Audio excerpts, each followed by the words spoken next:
Okay, we got 3 questions already to start the show off that we're bringing from TikTok. Welcome to Car Shopping Q&A. My name is Deshone the Auto Advisor. If this is your first time on a live with me, I want you to type the number 1. Welcome to all the first-time people. We do these lives all the time. I see we got Tyler Mom. I see we got Juan Bustos. We got Equus. We're going to get to your question first. We got Lulu just checked in. Shout out to the people checking in on TikTok. And I want you to come in and just focus for a couple minutes. Welcome to the first-time people. Thor Dad, Dorothy, welcome. Everybody who's typing the 1, welcome to the show. My mission is I hold myself accountable to, if you listen to me, my goal is for you to know that you have saved thousands of dollars every car you buy. That is the goal, to know. I don't want you to wonder, because what most people do when they buy a car, they hope they did okay. That's the strategy. They leave the dealership. Hey, you think should we have tried to get them down a little bit more? Nah, I think we did okay. You think we got enough for our trade-in? It's a hope. And 99 times out of 100, they didn't get the good price. They didn't. So what I want you to do, and what you're going to be able to do as you tap into what we're talking about, is guarantee every single car you buy, you pay less than everyone else. And there was no way you could have gotten it for a lower price anywhere around you. If you're in New York, I want you to know there was no dealer in New York, Pennsylvania, Connecticut that I could have bought this car from that would have sold it to me for less.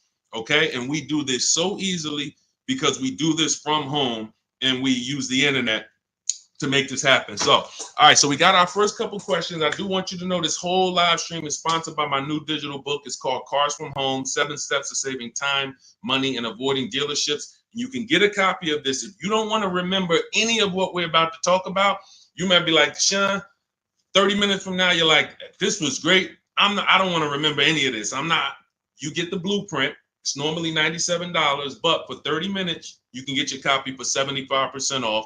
Go into my TikTok bio or my Instagram bio, and you'll get your copy instantly. It'll be in your inbox, 75% off, which is $24, and you'll have everything we're going to talk about and more, because there's strategies that we're just not going to have time to go over today. But if you want the whole blueprint, it's there. On YouTube and Facebook, we have a comment pinned for you guys so you can get your 75% off. Let's get the show on the road, Dolan. So Equus from TikTok asks, how do you deal with those who only want to communicate by phone? Okay, so there's dealers that are not going to come off that. That's why it's important for you to have multiple options. This is so important. The key to overpaying is dealing with 1 or 2 dealers, because what they want you to do is they want you going into the dealers. You lose all your leverage. Leverage is what allows you to get better deals. The more leverage you have, the better deal you can get. Leverage is things like, I don't need a car today. I can buy a car today, but I could also wait until the end of next month. That's leverage. You're not desperate. When you give off desperate vibes, you're losing your leverage. Oh, I need a car today. Oh man, you're one of the only dealers that have this car. I've been looking around for it. These are all things that lose you leverage. You don't even know. This is losing you leverage. So that's why I don't like to talk.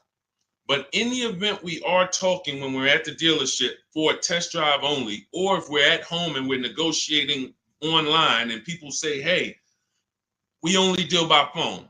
You make one statement. Hey, I'll be handling my entire process from home. None of the other dealers that I've spoken to have said that. Are you open to dealing online, or should I remove you from my list? Let me say that again. None of the other dealers I'm speaking to have said that. Are you open to working with me online, or should I remove you from my list? See how powerful that is? That's one of the scripts in my book. Everything we do is scripts, email scripts. But it's important that everything you do when you're dealing with a dealer end with a question. And I'm going to tell you why. We have something we call the 25 to 5. What's up, Jason? Good to see you. Jeffrey, good to see a lot of people checking in on TikTok. Good to see y'all. Everything you do must portray to the dealers, I'm not one of these other people that you've convinced you're the only game in town. Once they can convince you they're the only one with the car, they're the only one that has the sale, they're the only one that they got you.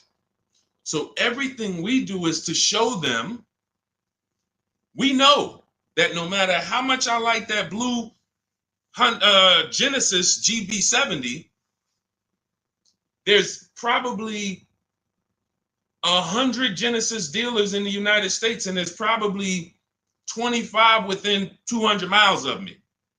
And I'm talking to them too. They're in my inbox too. So don't worry if you're like, yo, how do we call? Yo, no, you don't do all of this by talking. You don't want to be doing all of this by talking. You want to be doing this by email. We go direct to the dealer site. Now, let's preface, let me make this clear. This is for new car buyers, anyone who's buying a new car. I want you to type me, or leasing. This is what you use. This is what you use. It's a different strategy when we're shopping for pre-owned cars, because we're going on marketplaces. I'm about to shop for a pre-owned car for my dad, and I'm going to show you how easy it is.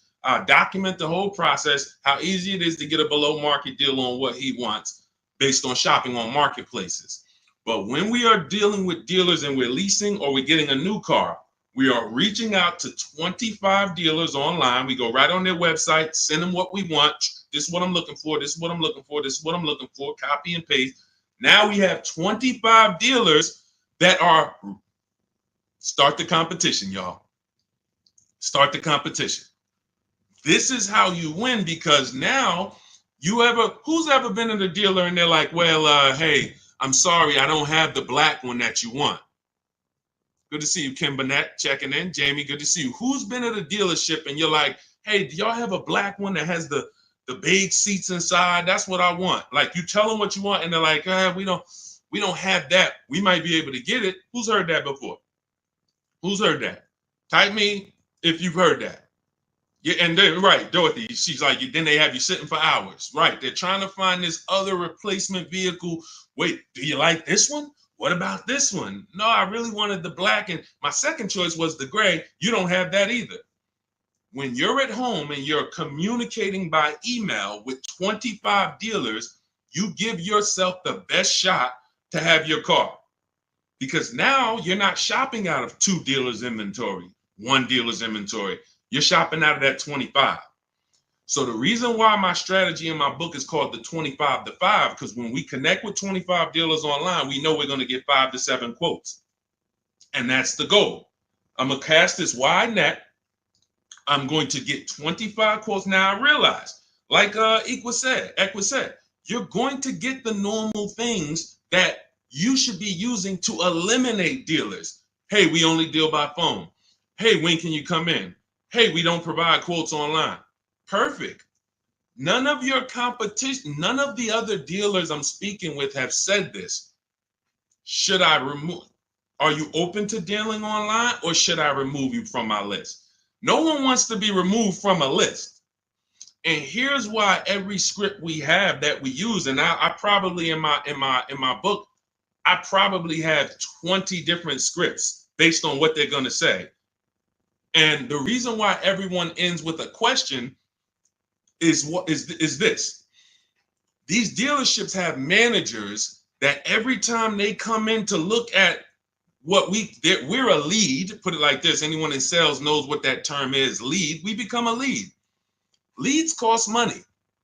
So when that manager comes to the salesperson and says, hey, why haven't you contacted Marco Sanchez? He said he was looking online. He gave you everything you needed. What's going on? Why haven't you contacted this woman, Shanice Johnson? What's happening? I see she asked you if you were willing to deal online. You just stopped communicating. Now they're the blame. That's the whole thing. So once you know how to, in each script with a question, throw it back to them. First thing we're doing when we're talking to all of these dealers online by email is, do you even have a vehicle I want? See, a lot of times you guys go wrong. You're reaching out to the dealership. Hey, can I get a quote on this vehicle? You're going wrong there. And I'm going to tell you why. As someone who I've floored hundreds and hundreds of leads, being in Mercedes, being in General Motors, I was the one looking at that. You're not giving them what they need. So what we need to do right from the start is, before I even ask you for a quote, before I even tell you anything, do you have a car that matches my interests? That's step one. So once we find out, okay, they have a car. See, because what you're going to find when we connect with 25 online, maybe 10 of them don't even have a car. That's great.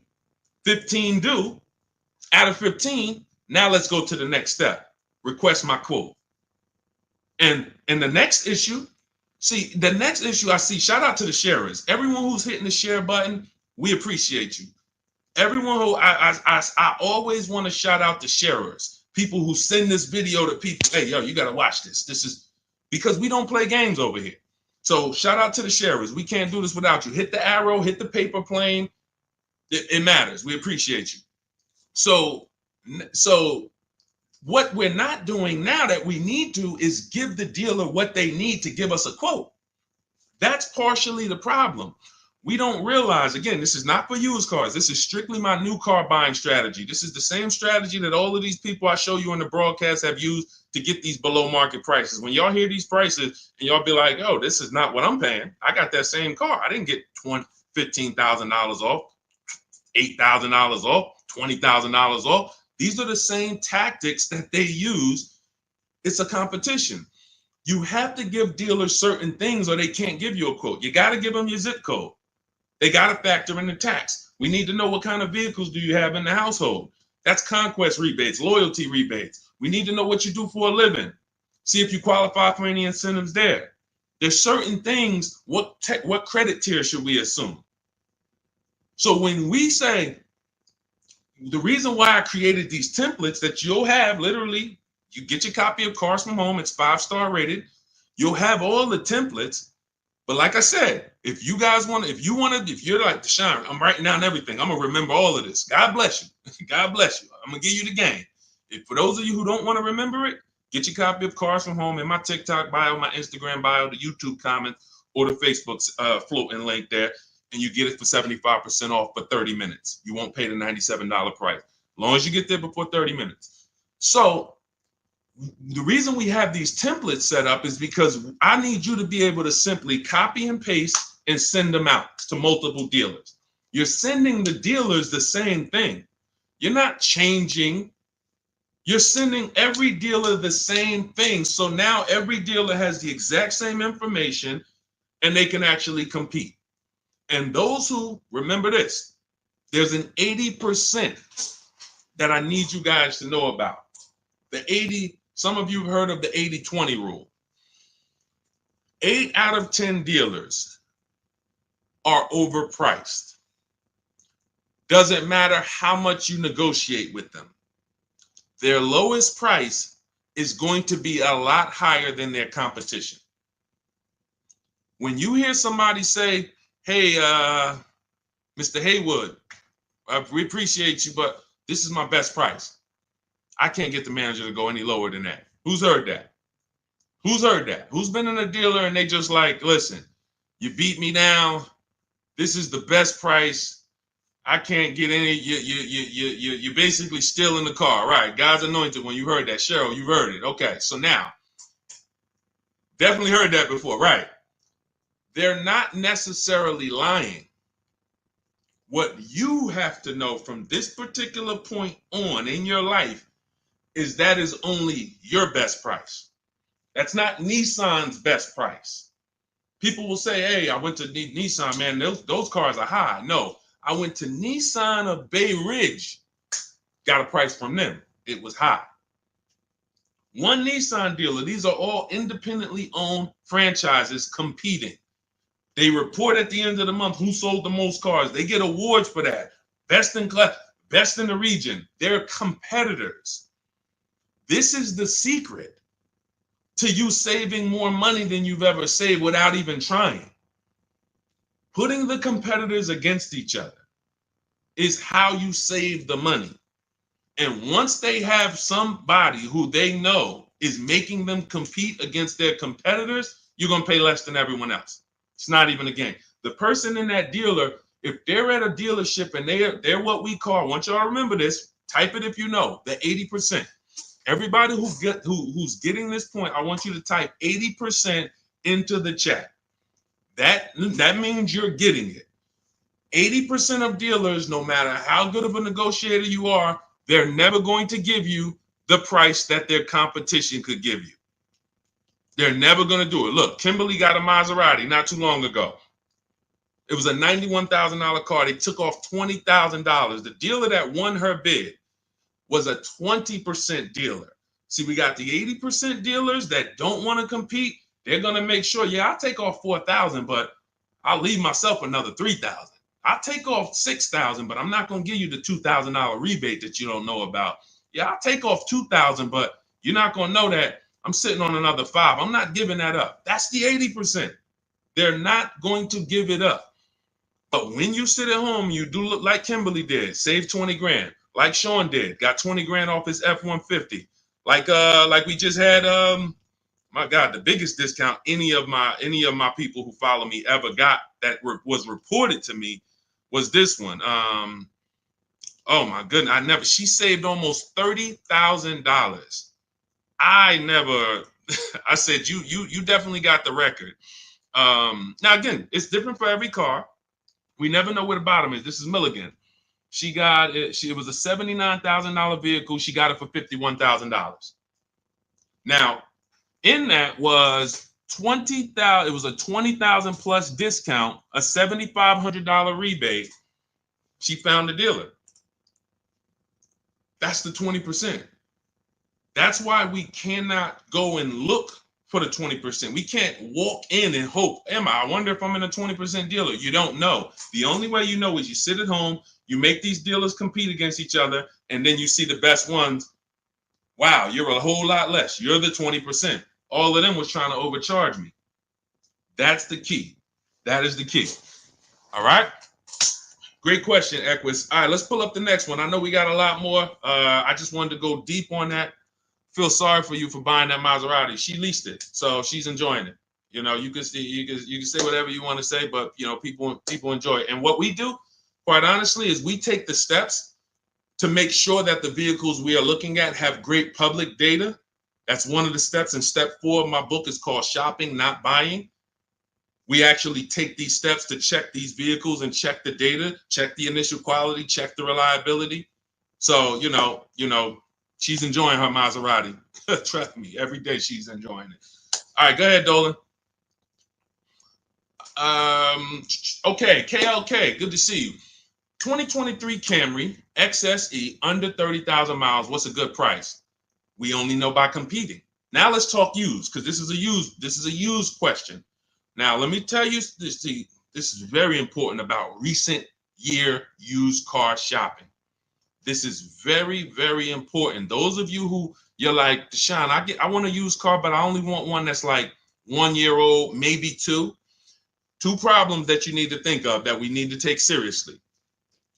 Dealers only get used cars by buying them from auction, buying them after people lease them, or buying them from their customers or who trade them. Those are the only 3 ways dealers get pre-owned cars. What do you think the odds are that they're getting a 1 year or 2 year old pre-owned car? Unless there was a 2-year lease, they're not going to see a lot of them. Unless they bought unless someone bought the car and said, all right, I don't like it, and came and traded it in 2 years, they're not going to get a lot of them. Problem with that is we don't have pricing to compare it to. See, when we're shopping for a pre-owned car, I'm about to shop for a 2021 Ford Explorer for my father. That's his first choice. I know I have hundreds of vehicles to compare, assess the market, see what the low side of the market is first. When we go in these marketplaces, we need to see what the low side of the market is, where the high side is, and we're targeting the low side. But when we don't have enough vehicles to do that, this is a dangerous zone. Now, let me tell you what could happen. And then I'll tell you what you should do first to make sure you don't get jammed up like this. When you see a vehicle that is okay, let me go back to this big discount example. So you got a big discount. Milligan saves $27,000 off a new Mercedes, right? You guys can see it if you're on Instagram, if you're on YouTube. Even a regular deal where somebody saves $6,000, like Tiffany, she saved $65, almost $7,000. If somebody walks in to buy this vehicle 1 year old, they don't realize that the new market on that vehicle is almost $7,000 off. So they might look at a $44,000 vehicle that was originally $45,000, but today it's a 1 year old one. It has 8,000 miles on it. We're asking $35,000. All right, could you do 34? Because the new ones are 44. The new ones are 44. So maybe I could buy a 1 year old one for like 35. Okay, so all right, I buy it for 35. Problem is, the new market for that vehicle was 37 and change. So for $2,000 more, you could have got a brand new one. Does that make sense? Type locked in if that makes sense. I'm buying a 1 year old version of this vehicle. Sometimes people do this with 2 year old versions. They'll go in and they're like, okay, I see I'm saving $10,000 off a brand new one. I'm saving $12,000 off a brand new one. Well, so I'm gonna get this used one because it's $10,000, $12,000 less. Well, what happens if you could have saved $8,000 off the brand new one? You have to know the market for the new one when you're buying a vehicle that's that recent, that doesn't have a ton of competitors. And let's get even drastically more serious on how we could lose. Somebody like Sean, he gets the F-150. He saves $20,000. Let me pull up Sean's deal.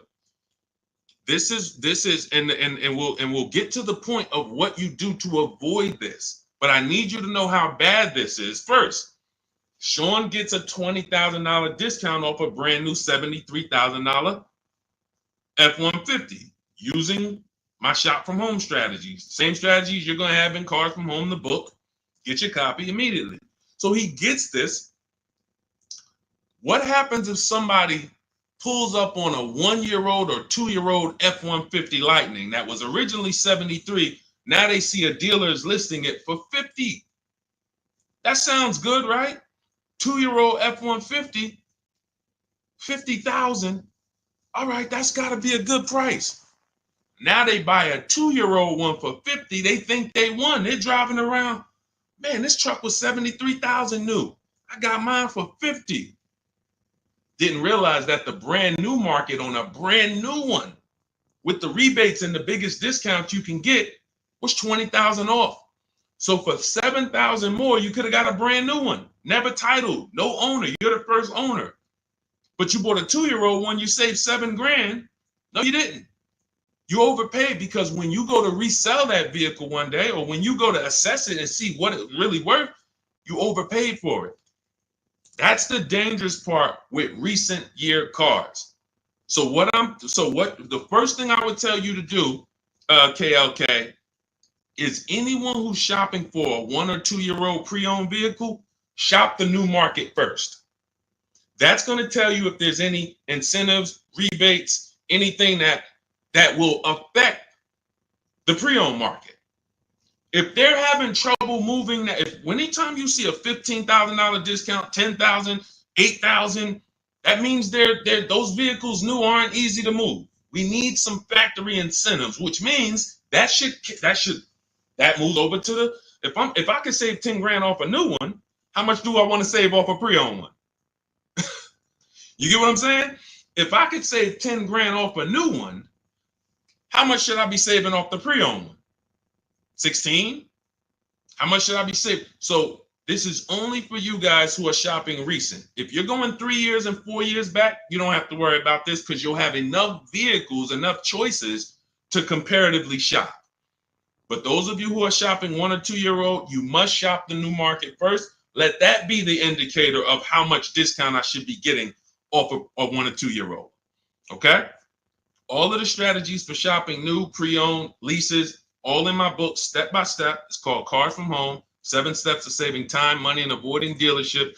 We're already 5-star rated. Thank you to everyone who's rated it, reviewed it, wrote about how you used it. We appreciate you helping us get this out. Everyone, you can get your copy for 75% off. For the next 30 minutes, you'll have everything we're talking about in this stream, step by step. It'll be in your inbox in 5 minutes. Okay, just make sure when you get your copy, though, you do screenshot the thank you page. It has the support email on there. Just in case you type your email wrong, you can reach out to my support team. Make sure you get your book. There's also the link to open your book as soon as you buy it. So as soon as you buy it, you'll see, click below to open the book. And it's 75% off as long as you get there before the 30 minutes is up. So TikTok bio, Instagram bio, take the time. You come back to the stream after, go get your book. YouTube, we have a comment for you in the pinned comment. And then Facebook, you'll see a floating link for you guys. Get your 75% off. All right, Dolan, next question. So Carolyn, do you trust Consumer Reports Buying Guide annual car reports? That's a great question. Not necessarily. We don't know who's paying for what. We don't know when it comes to these third-party resources. We like to say in a perfect world, Consumer Reports is taking the issues that people report and they're actually just publishing them. But when I see people that charge for this types of information, it makes me a little leery because that should be public information. But that's okay. They got a business to run. Understandable. But unless it is direct from the all right, let's say 100,000 people buy a Honda Civic today. I mean, this year. Anyone who has an issue, it should be reported. Consumer Reports should know about it. So if you're driving a Honda Civic and you see a strange light come on, you should be able to know that 10,000 other owners reported that same strange light. This is not usually how it works. So what I do, Carolyn, is I have a process. This is in step 4 of my process. We call this shopping, not buying. You are spending way too much time getting your car and not enough time researching your car. Who's known somebody, be honest, who ends up with a car and the thing is in the shop almost every other month? Every time you see them. Type ouch if that was you. If it's you, be like, man, if you've ever had a car and it was like every 3 months, like there's another light on. Now I got to take it to the shop. Now they're saying we need this. Now the electrical system is going. All of this, just if that's you, type ouch. If you know somebody like that, just type me. So these are the steps we take. And I appreciate the people being honest. That's how we unlearn here. Look, I'm the bad news first person, y'all. If y'all don't know that about me by now, if this is your first stream with me, you definitely don't know that. I'm bad news first because I'm not meeting you in a place where you're like, if I ask you what's your shopping strategy, you're not going to give me a shopping strategy. Honestly, as an ex-car salesman, that impresses me. That guarantees you pay less than everyone and avoid problem cars. So I'm always meeting people in a bad place. And I got to tell you how much these mistakes are costing you. Thousands of dollars. And they were avoidable. That's the biggest thing. They were avoidable mistakes. So when we use this step 4, it's called shopping, not buying. We type in the exact year, make, and model into Google, and we want, there's 3 different categories that we're looking at. And Carolyn, this takes us literally 5 to 8 minutes to prevent us from having cars that everyone else knew was a nightmare car, but we didn't. We go in, let's say we're looking at a 2017 Hyundai Sonata. 3 categories you got to keep in mind. Initial quality, that tells us everything we need to know about the car in the first 3 months. What are owners saying about the car in the first 3 months? Reliability. What are owners saying about the car the first 3 years? Longevity.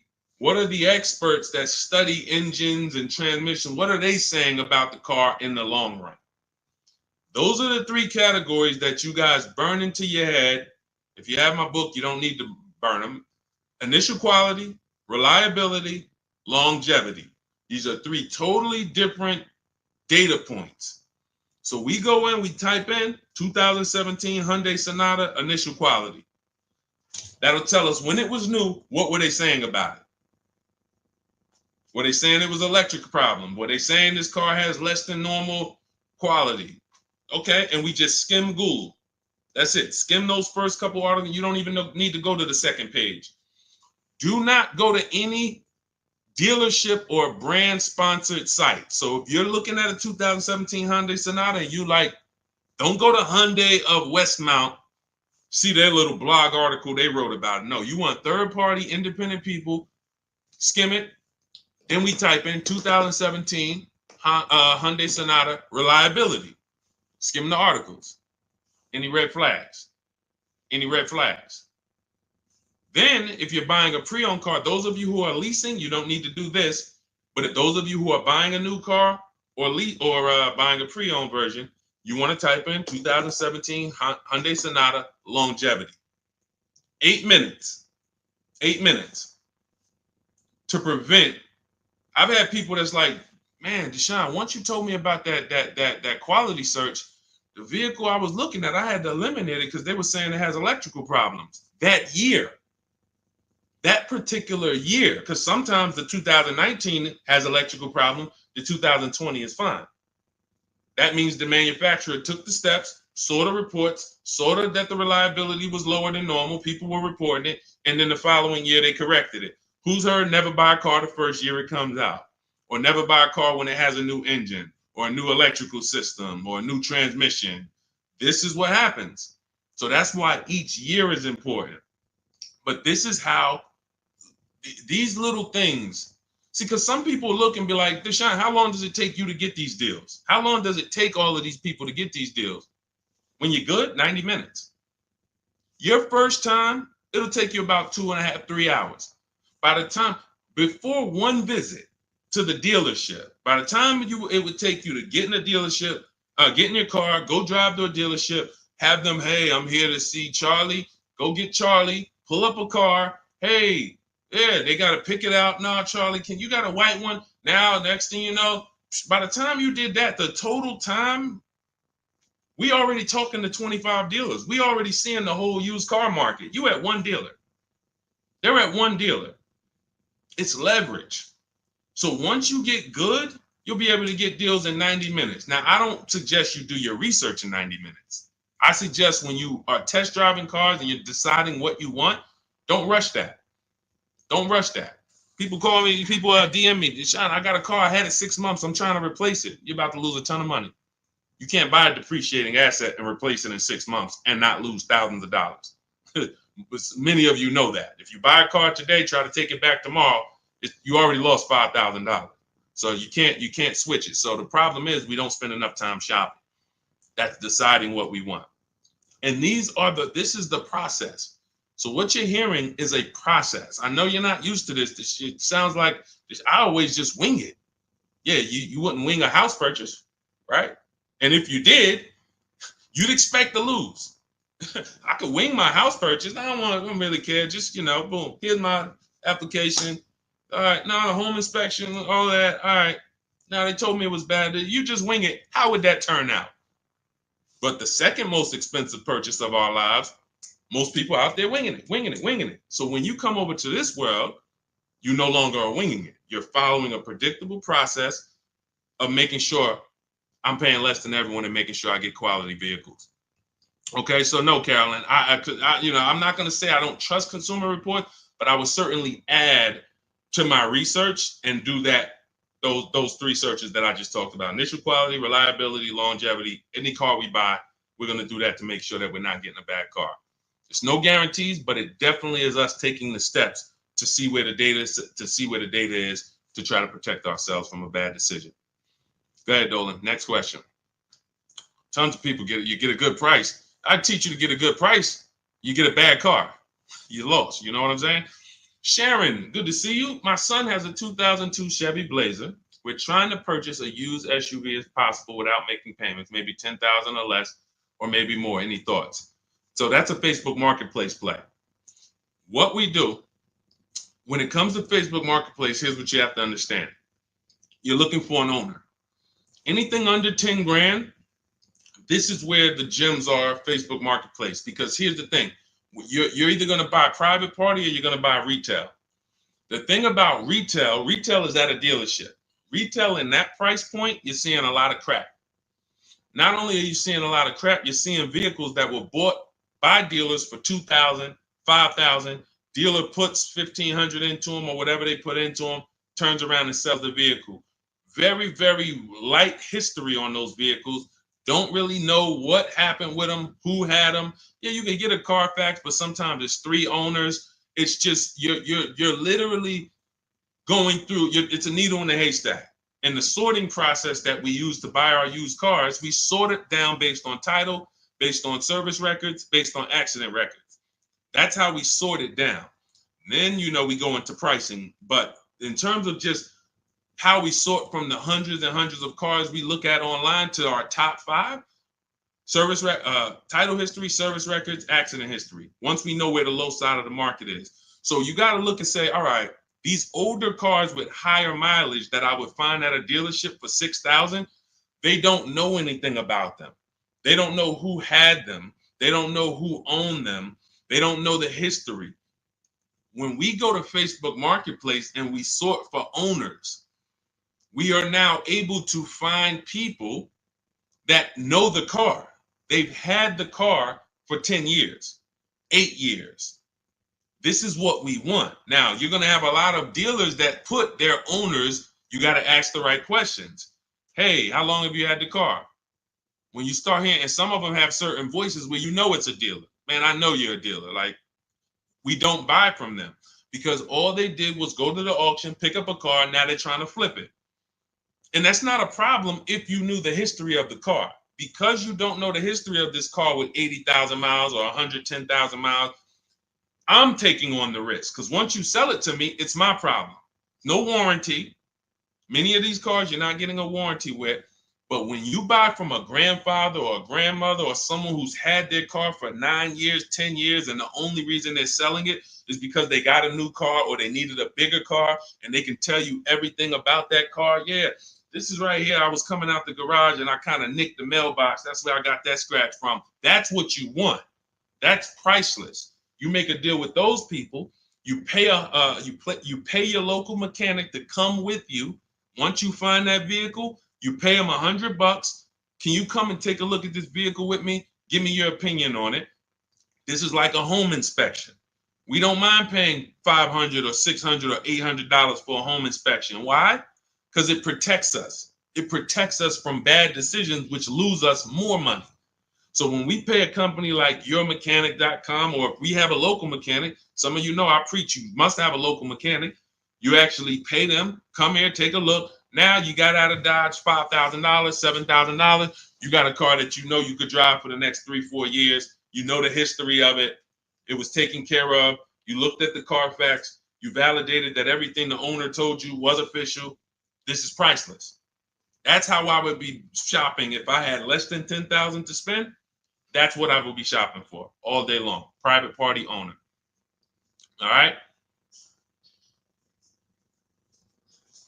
So, yeah. Let's go. Dorothy, good to see you. No. You're not getting anything good for under 10,000. You're not getting anything good for under 10,000. See, some people will put their projections on you. Hang on 1 second. 1 second. Some people will put their projections on you. And we don't do that.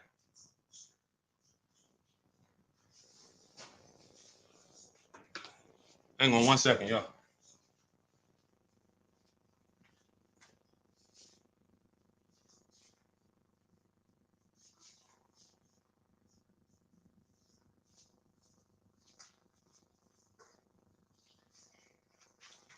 All right, perfect.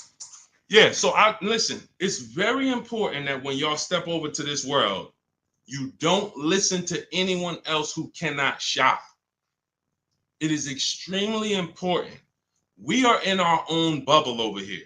Those of you, look, if you're on YouTube, just the fact we can post deals. You see people posting their numbers. Everyone posts their cars. These are people in my private group. Anyone who wants to know about my private group, you could go with shopwithdeshone.com. It's in my bio. Because I teach people how to learn no matter how they want to learn. Some people want to learn directly working with me. Some people want to learn by getting the blueprint. I don't care how you get it, but get it. Here's the point. You notice everyone here that I'm showing post their deals. They post the numbers. No one that you know posts their numbers when they buy a car. All they do is post the car, because the car they like. The numbers they don't really love. They're not confident in them. So when you hear people that project their beliefs, there's no deals out here. What's going to happen is that's going to be like a bubble for you. That's going to, because there's no deals for you. You don't know how to get great lease deals. You don't know how to get deals that are, you see those commercials? The leases are so expensive. You don't know how to not pay those prices. No one that we lease, look, Ansley got a $58,000 car, $554 a month, no down payment. 99% of the people we shop with get leases, no down payment. They don't even put a down payment down. Same thing with purchases. Everything in my book is teaching you how to shop with no down payment, because that has nothing to do with the deal you get. A down payment has nothing to do with the deal you get. If you walk in right now and there's a $40,000 car and they sell it to you for $50,000, here's a $40,000 car. I'm gonna sell it to you for $50,000, but you don't have to put any money down. Is that a deal? No or no? No or no? So you have to understand that as you learn to shop, everyone around you who doesn't know how to shop, they're struggling. That's why I'm welcoming all the people that's locked in. We've gotten over 10,000 books delivered this year. That's 10,000 people that have a blueprint for how to pay less than everyone else. But 60 million people a year buy cars. So we realize. So what I want you to understand is, anytime you're moving with these cars, you're going to see just blood around you. You're going to see people who, my God, I can't believe this. They would never show you their contracts. Look at your car. Oh, I see you got a new car. Hey, how much you paying for that? And listen, I don't want to talk about that. They don't want to talk about that. You have to be aware that that's what the world is doing. But that ain't what we're doing. That's why I show you dozens and dozens of people. Every page you visit, whether it's my book page, shop from home page, we got videos, other people trying to tell y'all, hey, come over to our world. Because that world over there that's a tough world to be in. Y'all, so stay away from people who try to project their beliefs on you. They struggle. All right, let's go. All right, go ahead. Next question, Dolan. Okay, Dorothy, why do they run your credit with all these banks? Well, first of all, you let them. So you got to understand, you're letting them. We use something called the bank bidding war. So the best thing for you to understand, Dorothy, is what the banks allow and how they allow you to shop rates. All right, when someone is trying to shop rates for you and they work for the dealership, here's what they're trying to do. What's the highest rate this person can pay? And we still make a deal. That is how a finance manager shops you to banks. So if a bank is looking, that's why you notice, who notices this? If you ever are talking to a car dealership and they give you a quote, which is why we never get quotes in dealerships ever under any circumstances, when they give you a quote, when you ask them, well, what's the rate you're using for that? What do they say?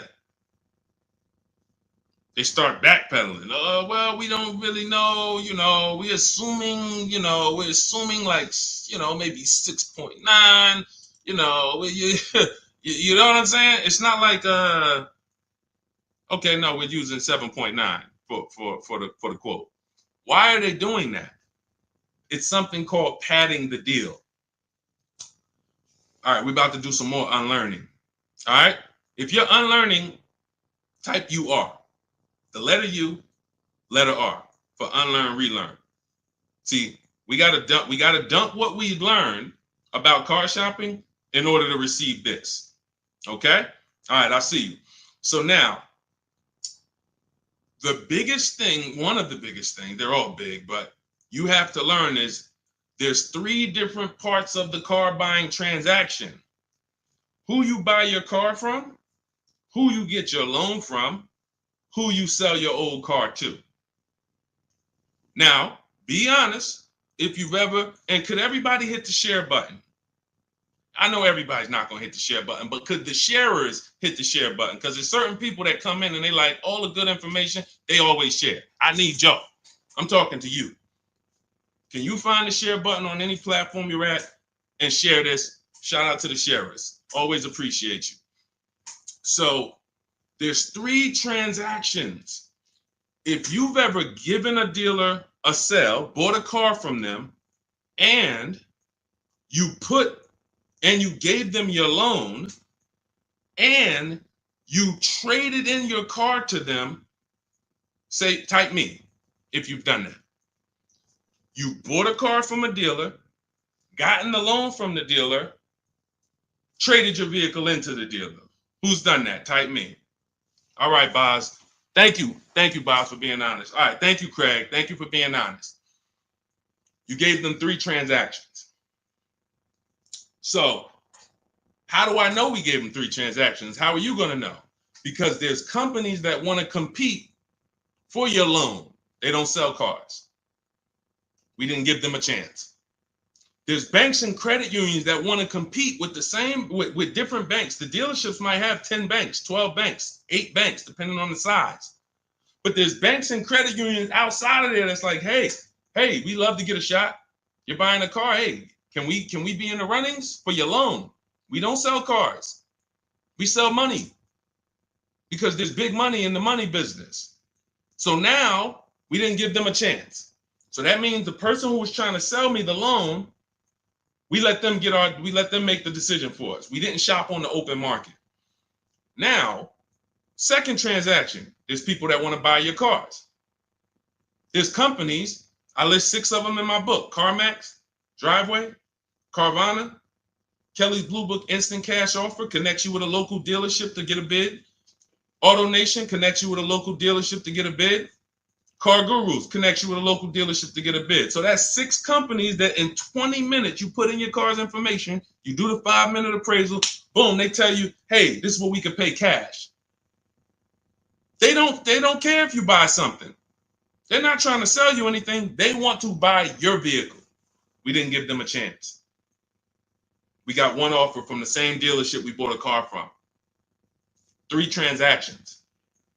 So part of maximizing all the money we save is being able to bid out each one of the transactions.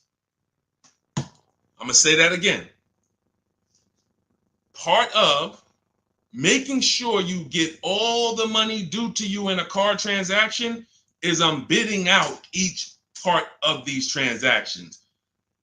Type, like, I don't know. Type $signs if you understand that how powerful this principle is. Type $signs if you understand that the bidding out of each transaction is how we guarantee we save the money. See, what the dealers want, what the car salespeople want, who they want to play with all of that money. Give me all the money. Craig, come on in. All right, listen, you want to buy this car? All right, let's take a look. Listen, don't worry about the numbers. We're going to work the numbers out. Now, you got to trade in too?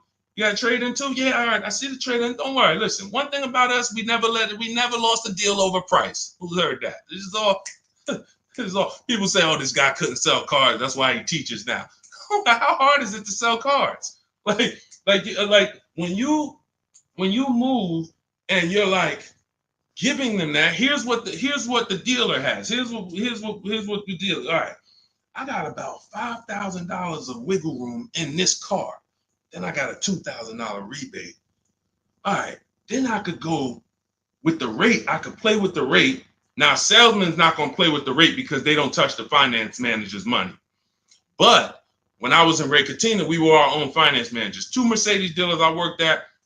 We ran our own numbers at Morristown, but we did not control of Ray Katina. We were the finance manager too. So we sold the car, we did all the paperwork, application into the bank, went over the products, extended warranties, one person. So that's why a lot of these car salesmen can't understand what I teach, because they haven't been a manager. They've never been a finance manager. They don't even understand. But this is what that. So there's money there. There's cushion there. There's probably $2,000-$3,000 of wiggle room in the rate. Then we got more money in the trade. Okay, well, I know the trade. The used car manager says, all right, that car is worth no more than 18. All right, well, I'm gonna go start them at 16. So now we got $2,000 of wiggle room over here in your old car. Now we got $7,000 of discount in the new car. Now I got a little more room in the rate I could play with. Matter of fact, I'm gonna start them so high on the rate that I'm gonna have me another $2,500 that I could play with here. So I'm really dealing with like $11,000 that I can move around.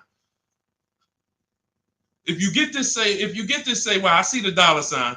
I see the dollar signs. Like, people getting this. That's why, see, there's several things that car dealers don't want you to do. The biggest thing is keep doing what you've been doing. The biggest thing that car dealers want you to keep doing is just do what you've been doing. Don't change nothing. Don't change nothing. Negotiate a little harder. You feel a little better. That's what they want. The last thing they want you to do is separate your transactions, bid them out online in minutes. I'll know what my trade is worth. I gotta do that for my mother's lease coming due. I'll be doing that, recording these videos because we document this. I document this for my people in Cars from Home Done With You. They see me shop. They're shopping with me, because I need cars too. That's the beautiful thing about what I do. I need cars, so it's like every time I buy a car, I just document it.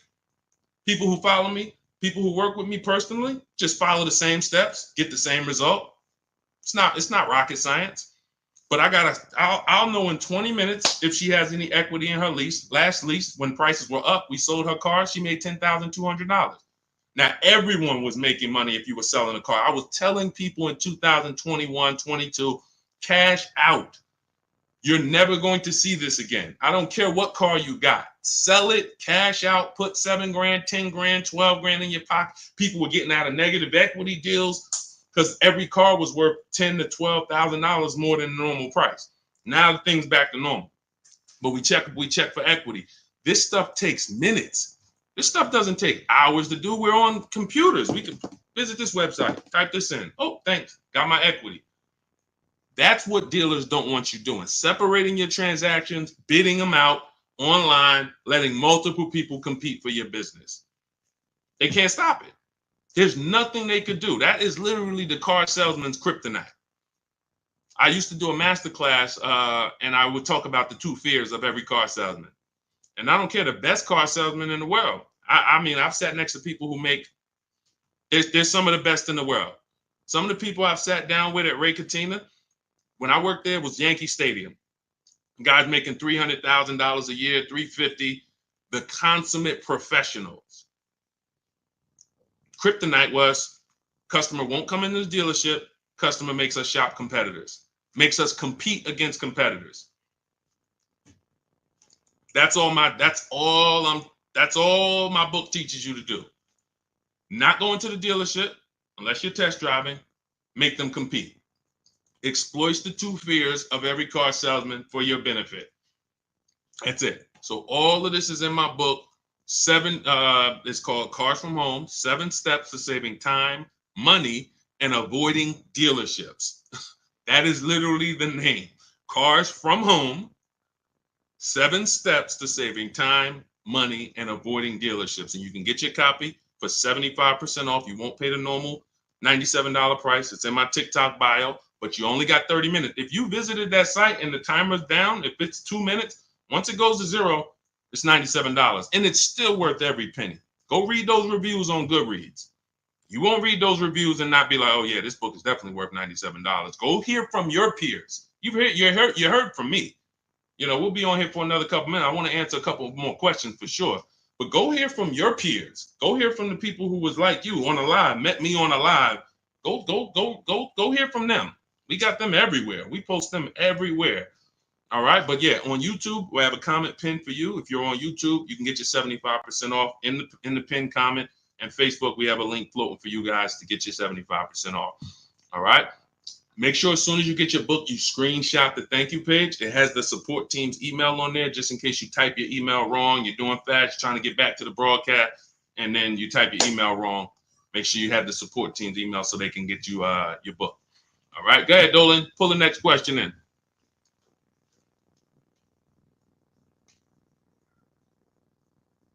Hang on 1 second.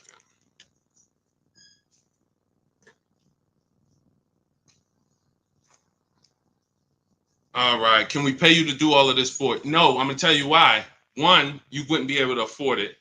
It would only be for the wealthy, because a person who's buying a car who appreciates their time is going to pay me and my team $700 to $1,000 to make sure they get a below market deal and show them what the whole market was and shop all of these dealers for them. But they don't realize they're paying for a process that takes us 90 minutes. So when you say, can you pay someone to do it? Unless they're giving you a market report. This is why brokers are ripping you guys off, because anyone who what they're doing is they're basing it off of your fear and your dread, and they're saying, well, just trust me. So you're still giving someone else the same way I just said. You're giving all the car dealers those 3 transactions. You're just giving them to a broker. Get me my loan. Get me this. Don't mark it up. No, unless they're bringing you a market report saying, hey, yeah, we shopped 25 dealers for you. Here was their offers. These dealers didn't have a car. Hey, we shopped the entire used car market for you. Here's the low side of the market. Here's the high. Here's the top 5 that we narrowed it down to. They're doing you a disservice. Here's the offers we got for your old car directly from the people who are going to buy it. All right, pay me my money, and then here, go pick up your car, go sell your car here. What we do takes 90 minutes. Now, I could do it in 90 minutes. As I said in the beginning, you going through the book, it's going to take you 2.5 hours, 3 hours. It's not going to take you more time than you would spend in one dealership. But that's the biggest thing. That's the biggest thing. If this was a 10-hour process, 12 hours, yeah, maybe we charge and we create a team to do this for people. Oh, no, you're going to pay me and we're going to make $200, $300 an hour for our expertise, because you're going to pay us $700 to $1,000 and we're going to get a deal done for you in 90 minutes. So we're really making like $500 an hour, which is fine. But I'd rather teach people to fish than fish for them. Like, we're not building rocket ships here. We're going on websites and we're copying and pasting. Believe in yourself. Go ahead, Dolan. Let me make sure I get this.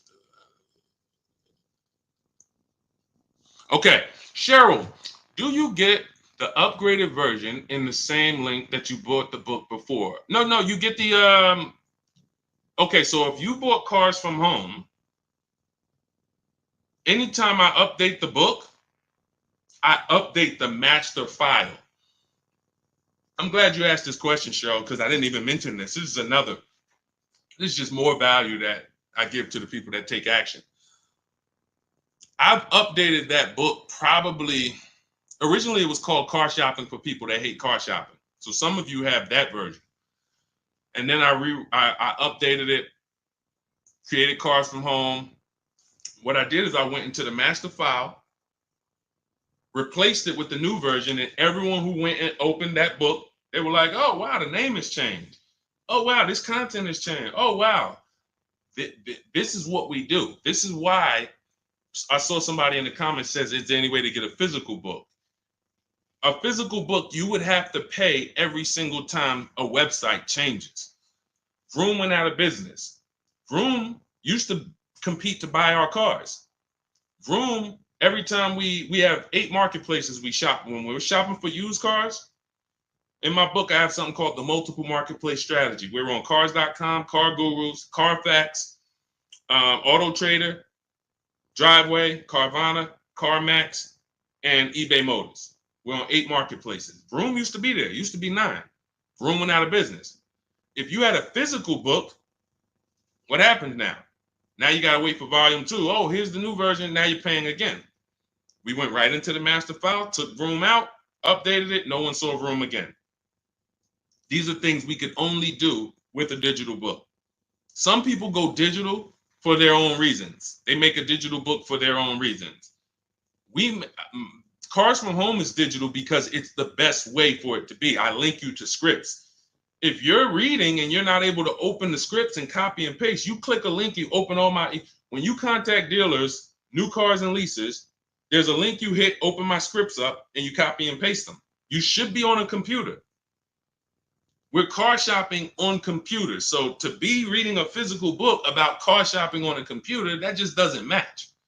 If you're reading about investing in stocks, sure. You're reading about other things, great. But we're car shopping online. The book should be online.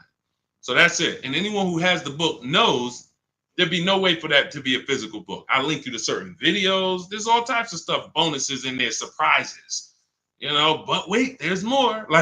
But not charging you for it. You're buying it and you're like, whoa, I didn't know he got videos in here that he links to. That's just all we do. We want to be the most valuable company to the car buyer. We take that very serious. Go ahead, Dolan. Yep, got mine. Good. I see you. Shout out to everybody who got their copy. Enjoy it and use it. Use it. What's up, Gladys? I need your help for my 24-year-old daughter that needs an affordable used car for work commute. We are in Raleigh, North Carolina. Max is $5,000. What I want you to do, Gladys, I want you to go to the YouTube or the Facebook replay. If you're on Facebook, I want you to watch this broadcast, but I need you to go about 20 minutes back, 30 minutes back. We had a woman on here who asked a similar question. Her budget was $10,000 max, and we went over a whole strategy for her. I want you to watch that, use that exact same strategy that we gave to her, okay? Because I don't want to just go over that. We went too into detail for me to just repeat it and go through all the things because some people heard it.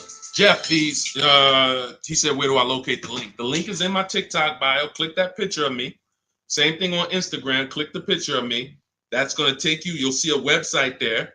And in that website is a link to activate the 75% off. You'll see 75% off new book, 30 minutes only. Go there, get your book, come back to the broadcast. Okay?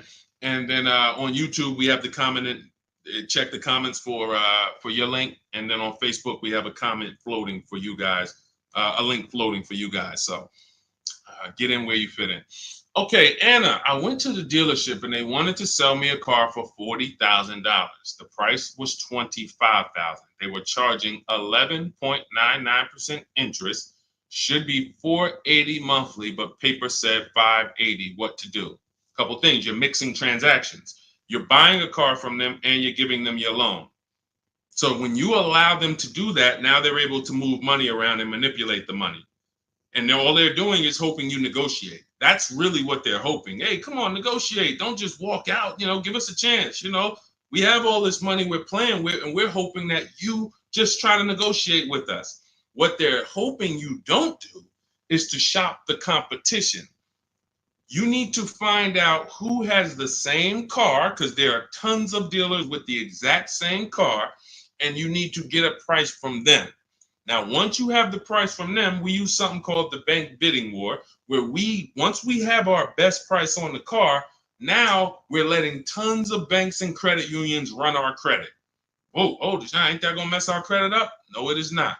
If you Google rate shopping, Experian, which is a credit bureau, they have an entire blog post where they teach you how you can rate shop within a certain period of time. You can have multiple banks and credit unions run your credit with a hard pull, and at the end of that rate shopping window, it's going to affect your credit like one hard pull. So if one hard pull would have dropped your credit score 10 points, 20 hard pulls in that wait window period will drop your credit score the same 10 points. This is how you rate shop, because many of you are overpaying, not just for the cars you're buying, for the loans you're getting. If you sign 11.99%, because some people wouldn't have asked questions, they would have signed the deal and just said, oh, I guess this was it. This is it. Hey, man, y'all got me. No money down. I did all right. And they would have not realized that you actually could have gotten 8.99.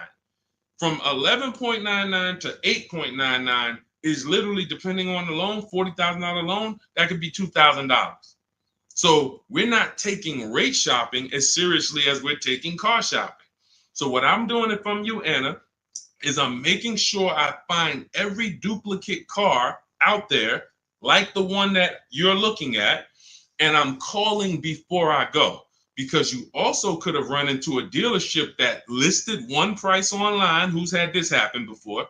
You see one price online, you get to the dealership, and they're like, okay, but we got a $2,000 prep fee. We got this this maintenance plan is mandatory. We added low jack in here, and then we have an internet fee that you have to pay that, or we can't do business. So you're like, wait, how the heck was the car 25? Who's had that happen? The car said 25.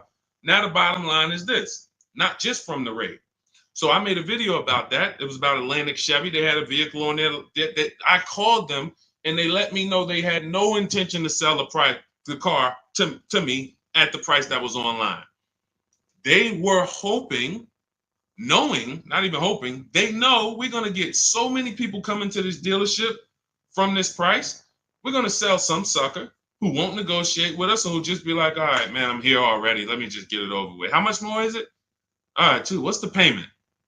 You lost, bro. They just banged you over the head. They just extorted you, literally, and you signed a deal. So what we do is we find the similar cars. We always verify before we leave. You must verify fees before you go, because the gimmick is the bait and switch. What you're trying to decide, when we narrow this thing down, let me give you a real example here. You're narrowing your cars down. When I was narrowing my cars, I bought this white Infiniti truck 2 years ago. It was a 2020 at the time. It was 3 years old. I narrowed it down to my top 4. I realized that the prices online may not be the price that they want. The price online may be the gimmick price. So if I narrowed it down to my top 4, but I don't verify that there's only these 3 fees, pay attention. For those of you who have my book, who just got your book, you won't even have to worry about this. The price online should only come with 3 fees: tax, documentation fee, motor vehicles. That is it. Tax, motor vehicle, documentation fee. How do I know every single other fee is a scam? Because I've worked at several dealerships in 14 years, and not one of them had any fees other than those 3. So when we hear prep fee, internet fee, marketing fee, dealer this fee, motor vehicle fee is your license plate, your title, and your registration. Somebody said, what's motor vehicle fee? DMV fees. Yep, DMV, exactly. That's it. So anyone who's an honest dealer, when you call them and say, hey, I see the price online here, I just want to verify, what fees do you charge other than what I'm seeing here? Hey, tax, title, and documentation. Perfect. You're still in the running. Once they tell you, oh, well, we got to, if you read the fine print, you see we charge everyone $1,800, but what we do is we add a warranty in-house. Okay, no problem. That's okay. Let me make a note of that, because that doesn't eliminate them. I'm going to tell you why that doesn't eliminate them. You might be the lowest price and you have a $1,000 bogus fee. It's bogus. But we do something that no one else does. All the things we're talking about, no one else does. Some of you like, Deshone, what are you talking about? No one's doing this, what we even talking. But when I started looking at how people buy used cars, I said there's one important thing that no one is doing. Type a letter U if you bought a used car in the past. I'm going to tell you guys we're getting ready to drop a bombshell, right? And some of you who have the book, you already know this.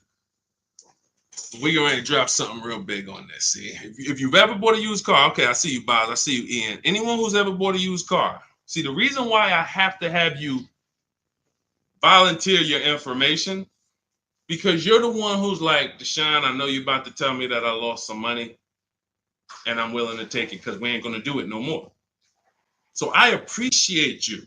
You guys are the action takers. Not that everyone who doesn't comment is an action taker, but we got a good amount of people who just, you're the action takers. So like, you're the ones who like, I'm willing to hear the bad news because I need to get better. So I said, okay, how do we guarantee we're getting a good price on a used car if we don't know what it was when it was brand new? Let me give you a real example of this. We're going back to our scenario. We narrowed this down. I narrowed my Infinity trucks down to my top 4 choices. All of them were in a similar price range.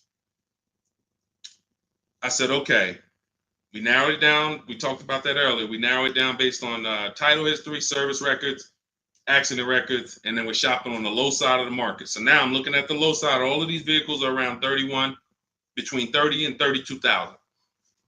Like, okay. I found out how to get the MSRP of the vehicle, which is the brand new price. The brand new MSRP is that sticker that comes from the day it's built. Why is that sticker so important? 2 big reasons. One, it's going to tell us what's in the vehicle. It'd be nice to know this vehicle has the cold weather package, right? Wouldn't it be nice to know this vehicle has a panoramic sunroof? Wouldn't it be nice to know this vehicle has, lane keeping assist and, cross rear traffic alerts? Can't see those things always, right? So it's nice to know, okay, wow, that vehicle has some features I didn't even see. Cool. Oh, it has a 19-inch rim. Doesn't have the 18-inch standard rim. Wow, couldn't really see that from the pictures. Second big reason we need to know this is because I need to know how much discount you're giving me from the new price. This is so big. When you're shopping online on these marketplaces, they're using an algorithm to tell you if it's a good deal or not. They're taking all the prices listed and they're saying, okay, this is good deal, this is fair deal, this is great deal. They're not basing it off of what we call, in my book, you'll see this, the true value discount.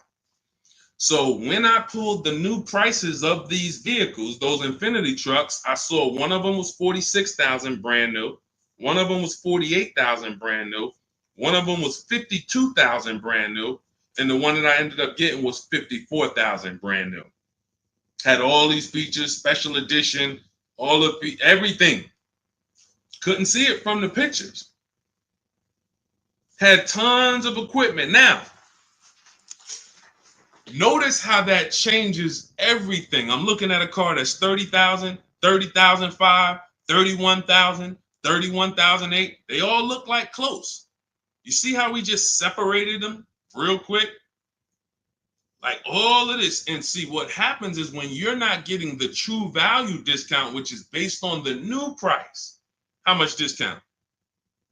You're picking the wrong vehicles. You're picking a vehicle, oh, well, he's 1,000 less, so let's go with him.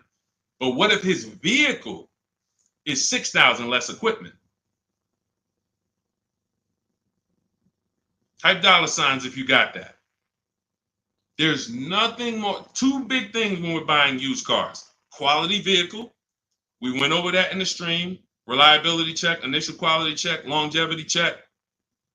Service record, narrow it down. Title history, service records, accident history. Okay, that's quality. That's how we make sure we don't get a good car at a good price, but a bad car. So quality checks, we must do those. They take minutes. It's easy to do, 8-9 minutes. Boom, all right, my quality checks are done. My narrowing it down check. We don't buy a car that doesn't have service records. Tons of service records. This is how we eliminate stuff. How do we eliminate? How do we start with 80 cars on the marketplace and narrow it down to a top 5? Easy, because we're looking. Okay, can't get a Carfax here. Okay, boom. Oh, no service records here. Oh, there's a big gap. No oil changes for 30,000 miles. All right, they're out of it. Then we're narrowing it down, but that's quality. When we get to price on used cars, we are verifying it. We have to assess the market, look at the low side, narrowing it down to our top 5 on the low side of the price range.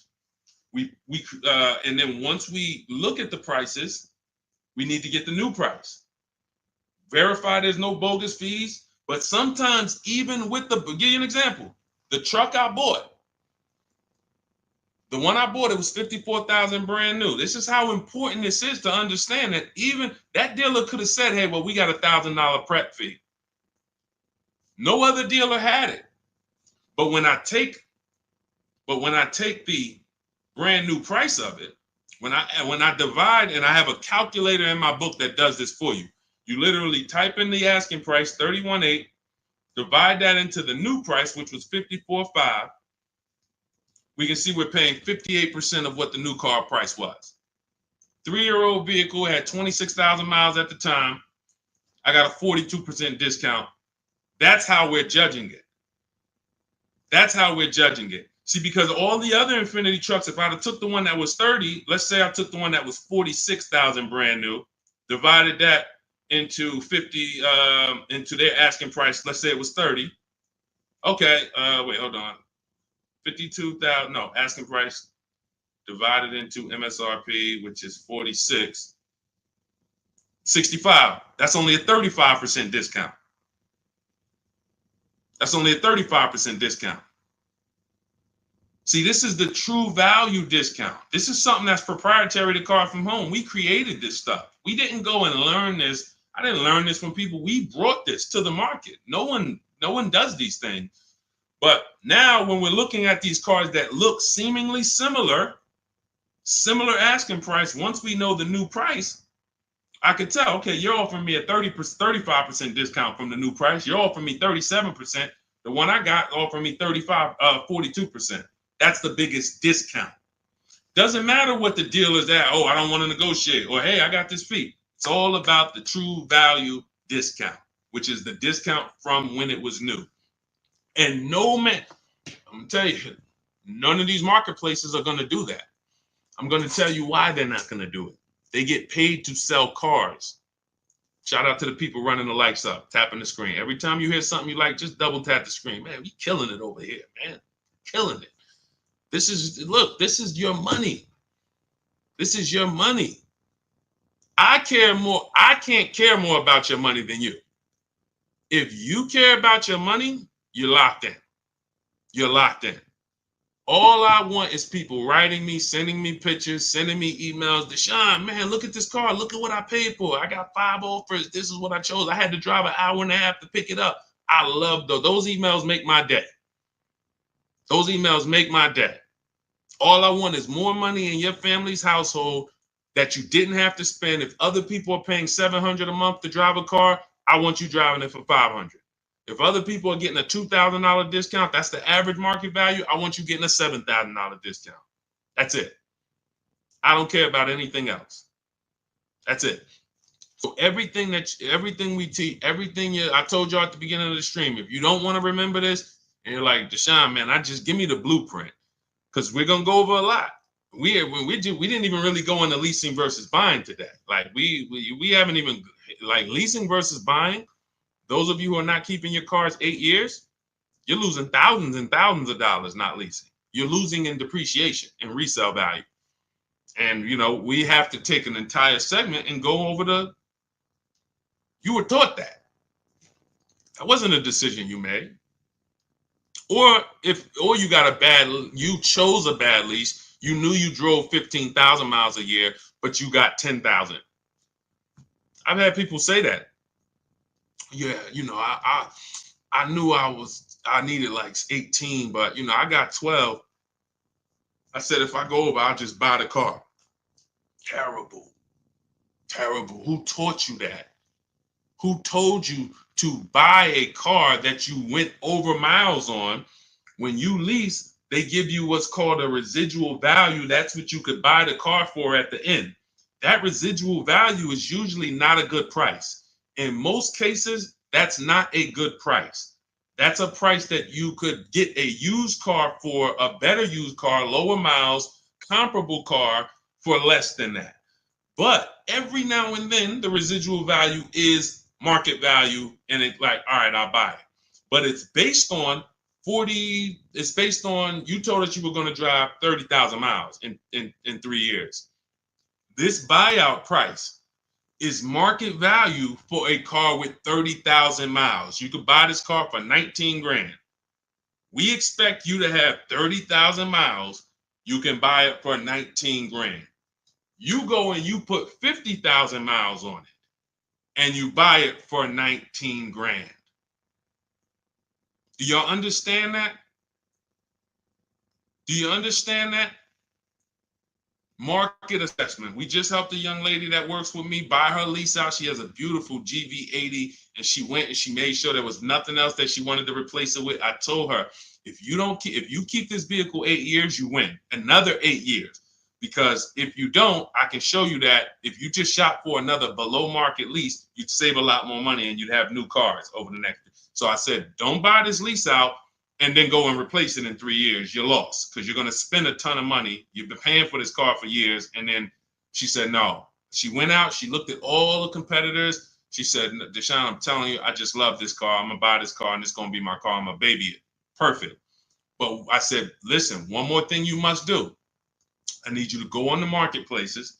I need you to put in the specs of what comparable cars to yours are actually listed for. We can't see what they're selling for because it's not like houses. We don't have comps. But I need you to see what they're listed for because you cannot overpay for your own lease. She did it. She came back. She said all the cars that are listed for my buyout, I think her buyout was like 31,000. Every other GV80 was like, with comparable miles, was like 35, 30. So she was on the low side of it. She was on the low side of the market. I said, perfect. That's all. You're good. That's what matters. Because if you buy your lease out and you could have gotten a used version of that car for 31 and you paid 35 because you wanted to buy your own lease, you just overpaid by $4,000 to buy your own car. And you're not going to feel it now. Well, you'll feel it higher payment. But then when you go to replace that car and say, wait, how y'all only giving me 12,000? Well, because it wasn't worth 35. You overpaid for it. So this is how I dissect transactions. This is why anyone in New Jersey, anyone who's dealt with me, who knew me from the time I was with General Motors, and really when I got to Mercedes, that's when I really became an advisor. Any of my clients would tell you I've been this way. I control the car transaction for my clients. It's a financial conversation. Now, many of my clients did work on Wall Street. They helped me to understand a lot of things. So I had a lot of Wall Street people, and I would ask them questions. Listen, why are you not paying cash for this? And you could, though. Well, I use the bank's money for free. Y'all got 0% financing. Y'all got 0.99. I'm like, okay, it's measuring risk here. And so there were questions that I asked. How'd you end up upside down in this car? You've had it for 5 years already. Well, I leased it, then I bought it. Oh, so you leased it for 3 years, then you took out a loan for another 6 years. You've had the car 5 years, you still have negative equity. Let me start telling people not to buy their leases because this is what happens to them. So all of this is like, it's my unique experience that God brought me through that allowed me to shape how I teach and put this book together that has become a hit, that has helped hundreds and hundreds of people get to below market deals that I know of. We've delivered over 1,000, over 10,000 books now. So it's just, people, just use it. That's all I say. So get your copy for 75% off in my TikTok bio, in my Instagram bio. You won't pay the normal $97 price as long as you get there before the 30-minute timer hits 0. Click the picture of me, Instagram and TikTok. You'll see a website there. And then on YouTube and on Facebook, you guys have a comment check the comment section for your link for 75% off. But just get it. All I want to do is see people win. Our miles in the value calculator. We always shop our leases with 12,000 miles per year. Always 12,000 miles per year, because that's how we base it. Everything we do when we're judging a lease deal, Armchair, we're judging it based on the 1% rule, which is older than, I don't know when it was invented, but it was certainly around when I got into the car business. So The 1% lease rule was for super savvy people. Lease people who just like, if you can get a lease payment, no money down, that's 1% of the MSRP or less, you stole the car. Now, some people might say, oh, Deshone, that sounds pretty crazy. Well, we do this all day long. Ansley, $554 a month, vehicles $58,000. You divide the monthly payment into the MSRP, and you can see. Zafrina, $579 a month, MSRP was $65,950. That's a 0.88% lease. No money down. You cannot buy your way to a 1% lease. You can't say I used to get people that would DM me, yeah, Deshone, you know, I'm at like 1.1 and all I put down was my taxes. No, you're not. You're not at 1.1. No money down. Your first month's payment only. My first month's lease payment is all we're factoring in when we're getting these offers. First month's lease payment divided into the MSRP, 12,000 miles per year. Shopping my best offers. That's how you judge a 1% lease deal. Teddy, $73,000 BMW, $856 a month. That's a 1.16% lease deal. So all of these are, let's see. Okay, that's a Honda. Okay. Now, how does you don't get to a 1% deal by just negotiating? You need a great lease program. So we have a formula for overpaying for a lease. Overpaying for a lease is over 1.5%. You're paying too much money for a vehicle that you're giving back. Too much money. When you add up all the payments, oh yeah, absolutely. We lease with no money down. That's all we do, Antonio. When you add up all the payments, you'll see I paid $24,000 over 3 years for a vehicle that MSRP was 40. I paid like 65% of the vehicle in 3 years. You overpaid for the lease. So that's why one of the reasons Dave Ramsey doesn't understand leases, because he probably looks at commercials and says, wow, you're paying all that. You're paying more than the natural depreciation of the vehicle. Yeah, at those numbers, you are. That's why we don't judge those deals. So yeah, we're doing everything we're shopping off of is based on the 1% rule. Which is a steal. Anything under 1%, you stole the vehicle. Like great value, but you need a great lease program to get there and big discounts. So we're going to using our process, using what you'll learn in the book, using what you learned in this stream, you can get multiple offers and get big discounts. But if they don't have a lease program that has a good residual, a good money factor, rebates, then you're going to fall somewhere in between 1.2, 1.5. The closer to 1.5 after you get all your offers, you must get 5 offers. You can't walk into an 80% dealer and they give you a 1.5% lease and you're like, well, I guess this is the best. No, once we get 5 offers, we can see, okay, clearly this best offer is 1.4. But we have other higher offers, 1.6, 1.7. So when you get your offers the right way, it's going to shock you how these dealers been ripping you off, because you're going to see these same dealers you've been buying from, their offers are going to be $100 more a month than these other offers, $200 more a month, $300 more per month. That's okay. 80%, let the 80% be who they are. Don't try to change them. Focus on the 20%. But now, if your best offers is 1.4, then that means the lease program is not that aggressive. It's decent. It's decent. Because anything under 1.5, good value. No money down. But when you're talking about 1.1, 0.88, these are vehicles that have big rebates, great residual values, lots of support from the manufacturer to move these vehicles, and you're getting a big discount from whoever the winning dealer was, the 20% dealer. That's the big difference. So that's how we judge leases. That's how we judge leases. But we shop with 12, and then let's say we drive 18,000 miles or 25,000 miles. We always shop our offers with 12, and then once we identify the winning dealer, that's who we adjust. We say, hey, okay, can you show me what it would be for 25,000 miles per year instead of the 12? 18,000 instead of the 12. That's what Jen did.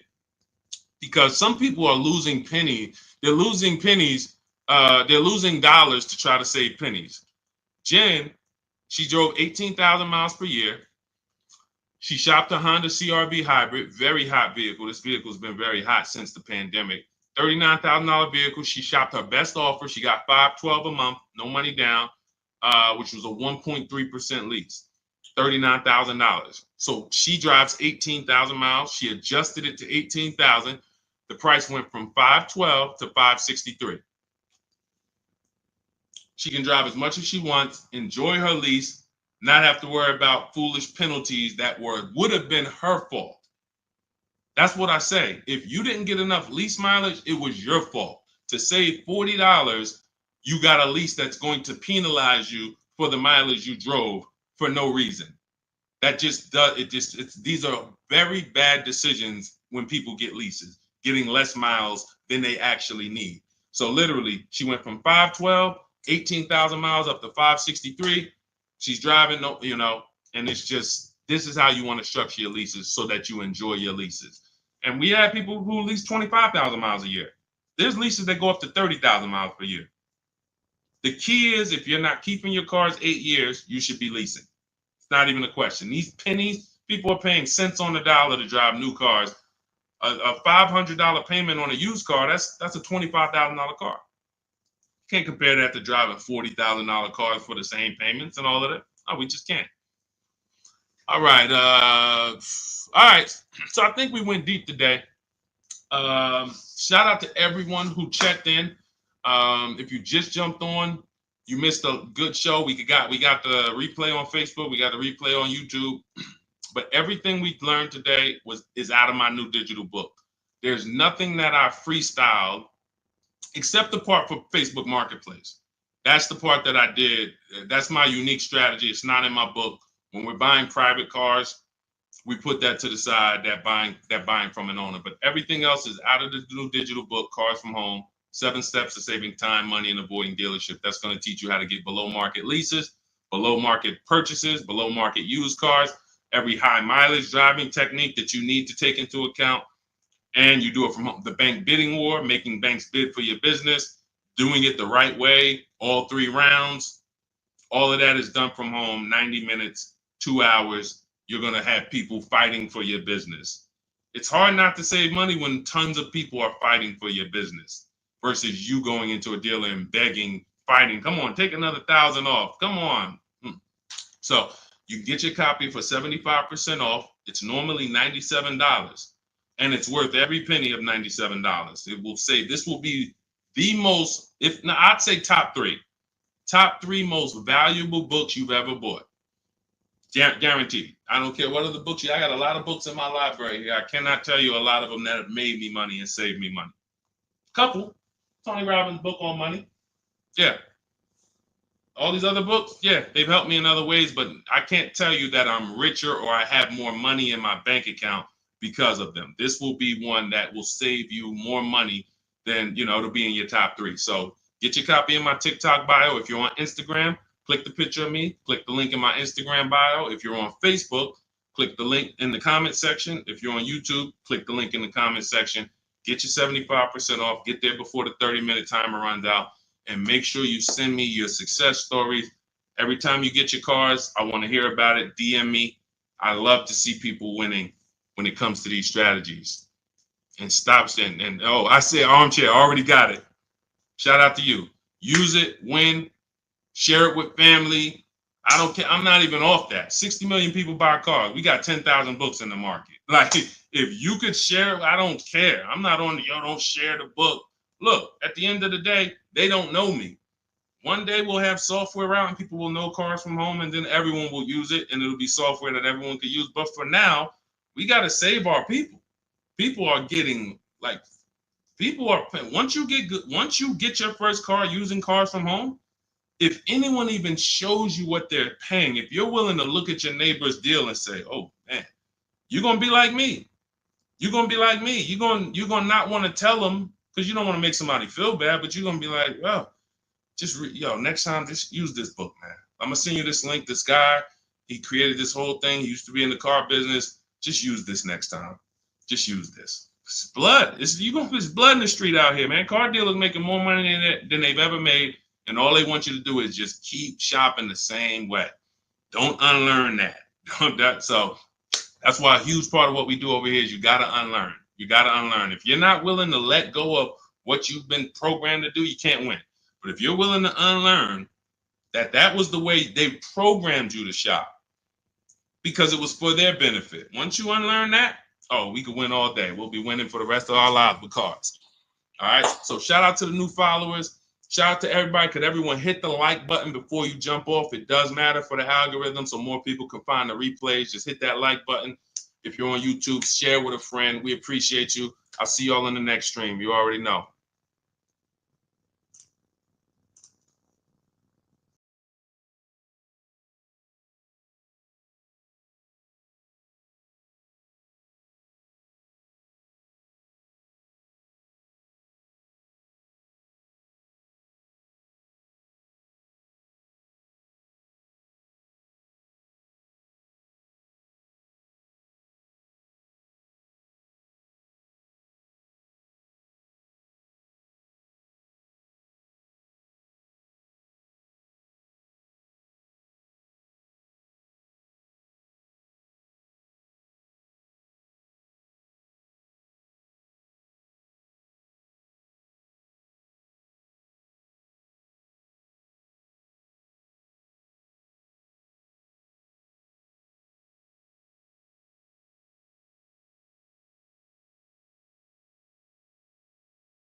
$91,000 So start typing your questions.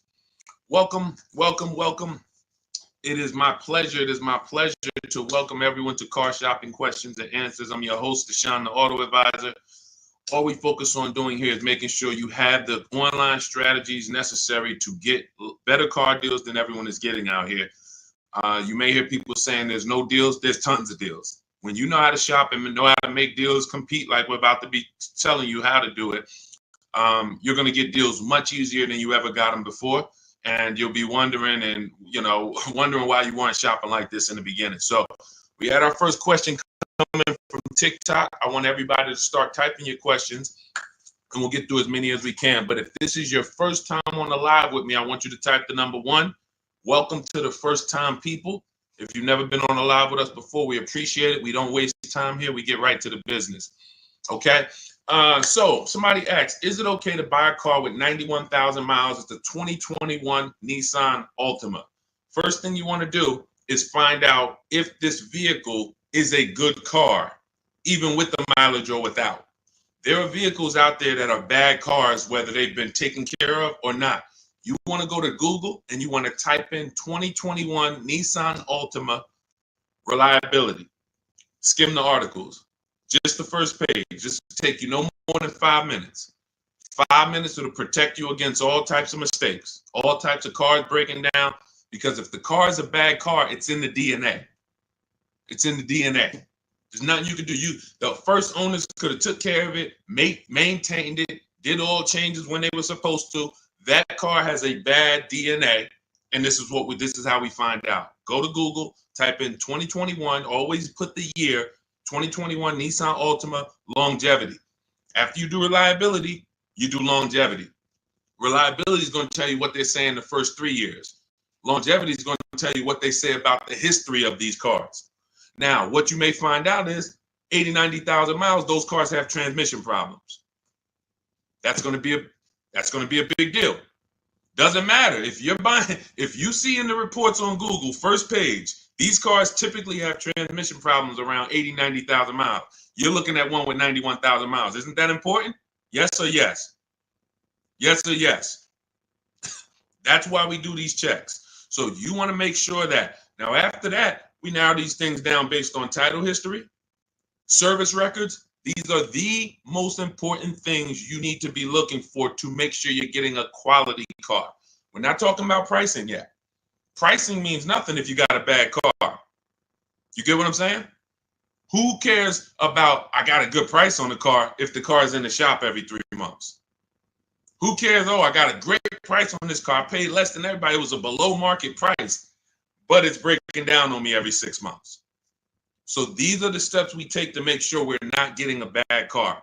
longevity check, initial quality check on Google, and then we're narrowing our search down. These cars better have great title histories. We don't want rebuilt titles, salvage titles, frame damage titles. Now we move into service records. That's why we only do Carfax.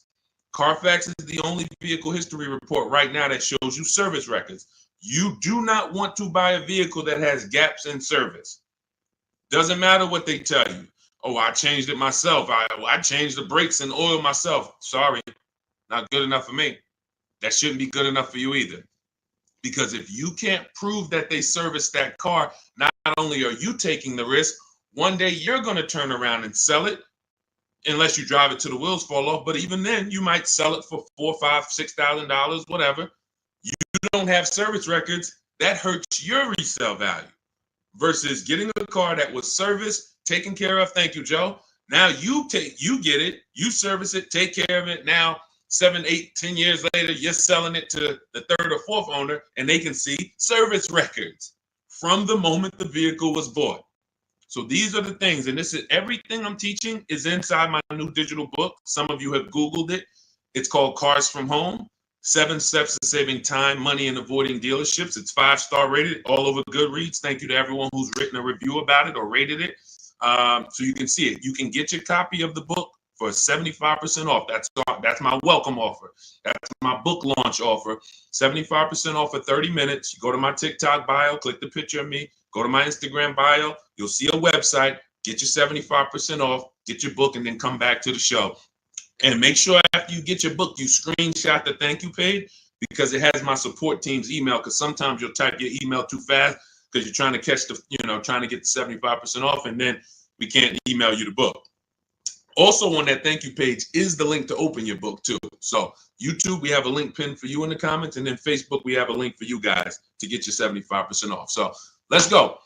I see we got a lot more questions coming in. Go ahead, Dolan, pull the next one in. These are simple things to do. Party man, good to see you. Is it better to pay money down or trade a vehicle in on a new car? Great question. Party man asks, is it better to put money down or to trade a vehicle in for a new car? Now, there's a curse word he just used. Some of you, if you've been on the stream before, you know the curse word. What's the curse word? Let me see if anybody on here, he just used the word that we don't use. And I want you, big part of unlearning is learning to is unlearning what they've taught you to do. The car business has taught you to do. There's a word we don't use. Yes, thank you, Kenyatta. Trade. I love my people who locked in. I can tell my people who locked in. They either in the book or they on the stream. We don't use the word trade. Good to see you, Mama B.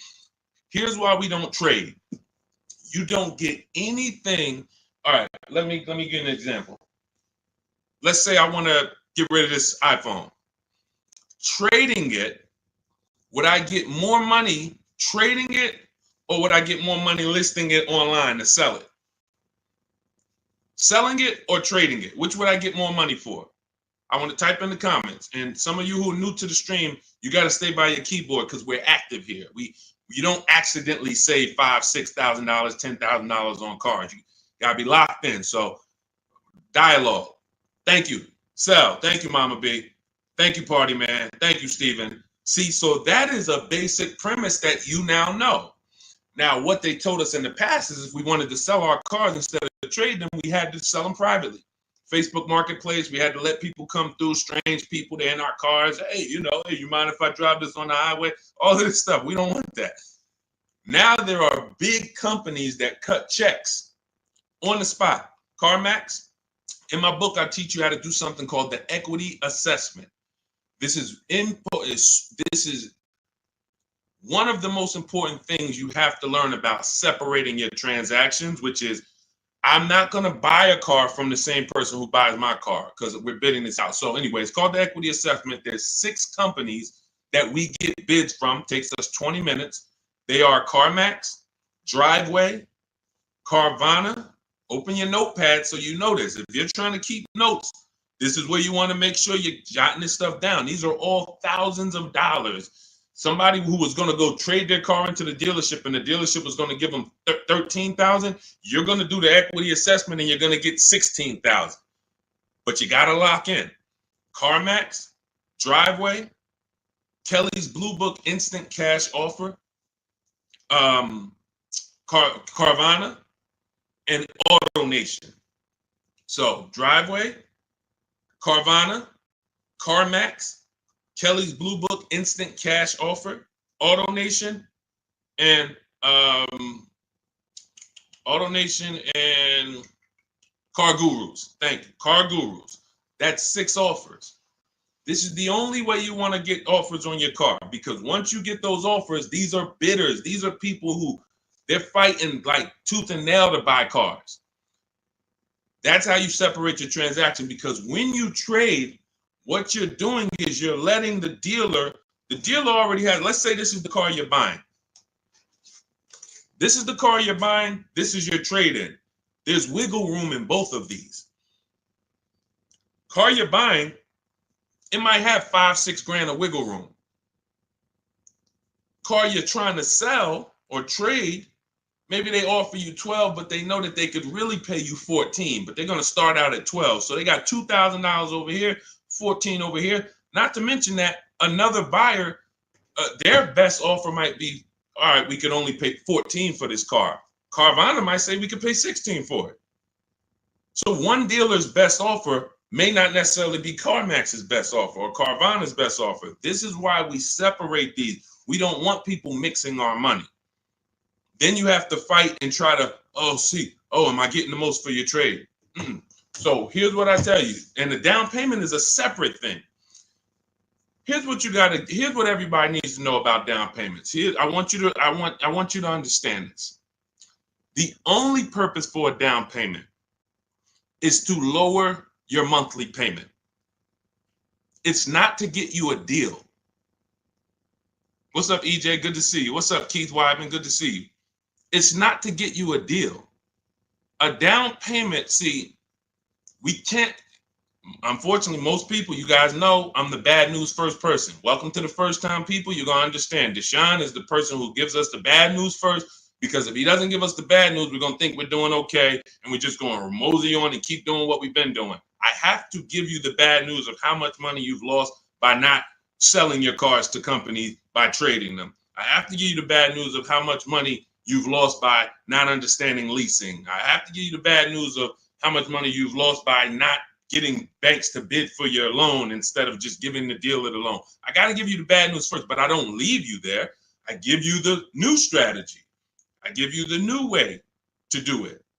So when it comes to down payments, you most likely go in and say, man, if I could get my car payment to where I want it at, I think I got a deal. Now, if somebody offers you a car for $30,000, but it's only worth $28,000, but you paid $30,000 for it, but you didn't have to do any money down, was that a deal? I'm going to let you buy this car for $30,000. You could have got it somewhere else for $28,000, but I'm going to sell it to you for $30,000, but no money down. Is that a deal? No or no? So you need to know you have a deal before you have a down payment. Watch this. I'm going to shock you even more. Down payment has nothing, the deal has nothing to do with your down payment. And secondly, whether you could afford the vehicle or not has nothing to do with if you got a deal. Let's go deeper on that. Let's say we all of us, we're in a Bentley dealership, right? Everybody, we're all in a Bentley dealership. We're looking at a $200,000 brand new Bentley, never been driven before. It's right on the showroom floor. They say, hey, good news. Today we got to liquidate. We're going completely out of business. We're out of business. I'm going to give you this Bentley for half price, $100,000. But I need you to come up with 50 grand. Is that a deal? Is that a deal? Look, brand new Bentley, $200,000 on the sticker. They say, oh, we're going out of business. We got to get rid of this. I give it to you for 100 grand, but I need you to come up with 50 grand up front. Is that a deal? Thank you, Jewel. She's like, yes, absolutely. Now look, can we afford it? No. See, and somebody said no, because you're basing that off of your affordability. That's where I'm trying to get you to understand. You're affording the car has nothing to do with if it's a deal or not. The deal is, am I getting a below market price? Is this dealer selling me this used car lower than any other Honda Civic that I could have found? Is this dealer selling me this Ford Explorer lower than any other Ford Explorer? Is this a below market deal? Doesn't have anything to do with down payment. Down payment is just, all right, I'm going to get a loan and I want my payment to be a certain place. See, they and look, I'm a former car salesman. I'm only talking about the wolves. 80% of the people I work with, 80% of the dealers was wolves. 80% of car salesmen in this industry are wolves. That means they will put you in whatever deal makes them money, and you're second. The 20% though are the good people. You don't want to, what they do to you is make you think that if I get your payment to where you want it at, you should be happy. You got a deal. What I'm telling you is now, what's your action steps from now on? You're going to separate your who you buy your car from who you sell your old car to. And you're going to separate where you get your loan from who you buy your car from. These are three separate transactions. So what you just said, Party Man, to wrap up your question, you're asking, and you didn't realize this, you're asking about three transactions. You say, is it better to put money down or trade in a vehicle? Money down, that's between you and your bank. That's between you and who you're getting your loan from. You and the credit union who's giving you the loan. Hey, I found this car over here. They're selling me this car at a great price. I already made sure of it. I shop competitors. I use what Deshone teaches. I got 5 offers. I saw a lot of options. That car is a great price. Boom. Now, let me go get my loan. Car dealers, credit unions, banks. Hey, I want to buy this car over here. It's $29,000. Here's the sheet. Here's the buyer's order. All the details. What do you need? What's your rate? Now you can go to credit union. What's your rate? Bank of America. What's your rate? Hey, Wells Fargo. What's your rate? Navy Federal. What's your rate? Okay. Bank of America, you're the best.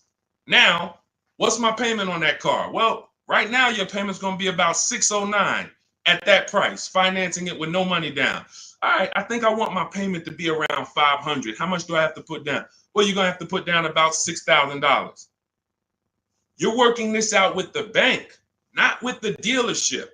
If you're working out your payment with the dealership, they control your loan and the car they're selling you. Type $ if you get that. Anytime you are working out your monthly payment to purchase a new car or a used car, and the dealership is giving you your payment, you have let them they are controlling not just the car they're selling you, they're controlling your loan. We don't do that anymore. Find your car, get your loan, sell your car to CarMax, Driveway, Carvana, or one of these people. We've had hundreds of people do this. And this is how you maximize your equity. And this is how you make sure you're getting the best price. We don't mix these. Great question, David. He said, what about hard inquiries? In my book, I teach something called the bank bidding war. Now, what you've been taught, don't let a bunch of people run your credit. Do not let a bunch of car dealers run your credit. The bank bidding war, anyone who wants to verify this, you just go right to Google. Type in rate shopping, Experian. Experian's a credit bureau.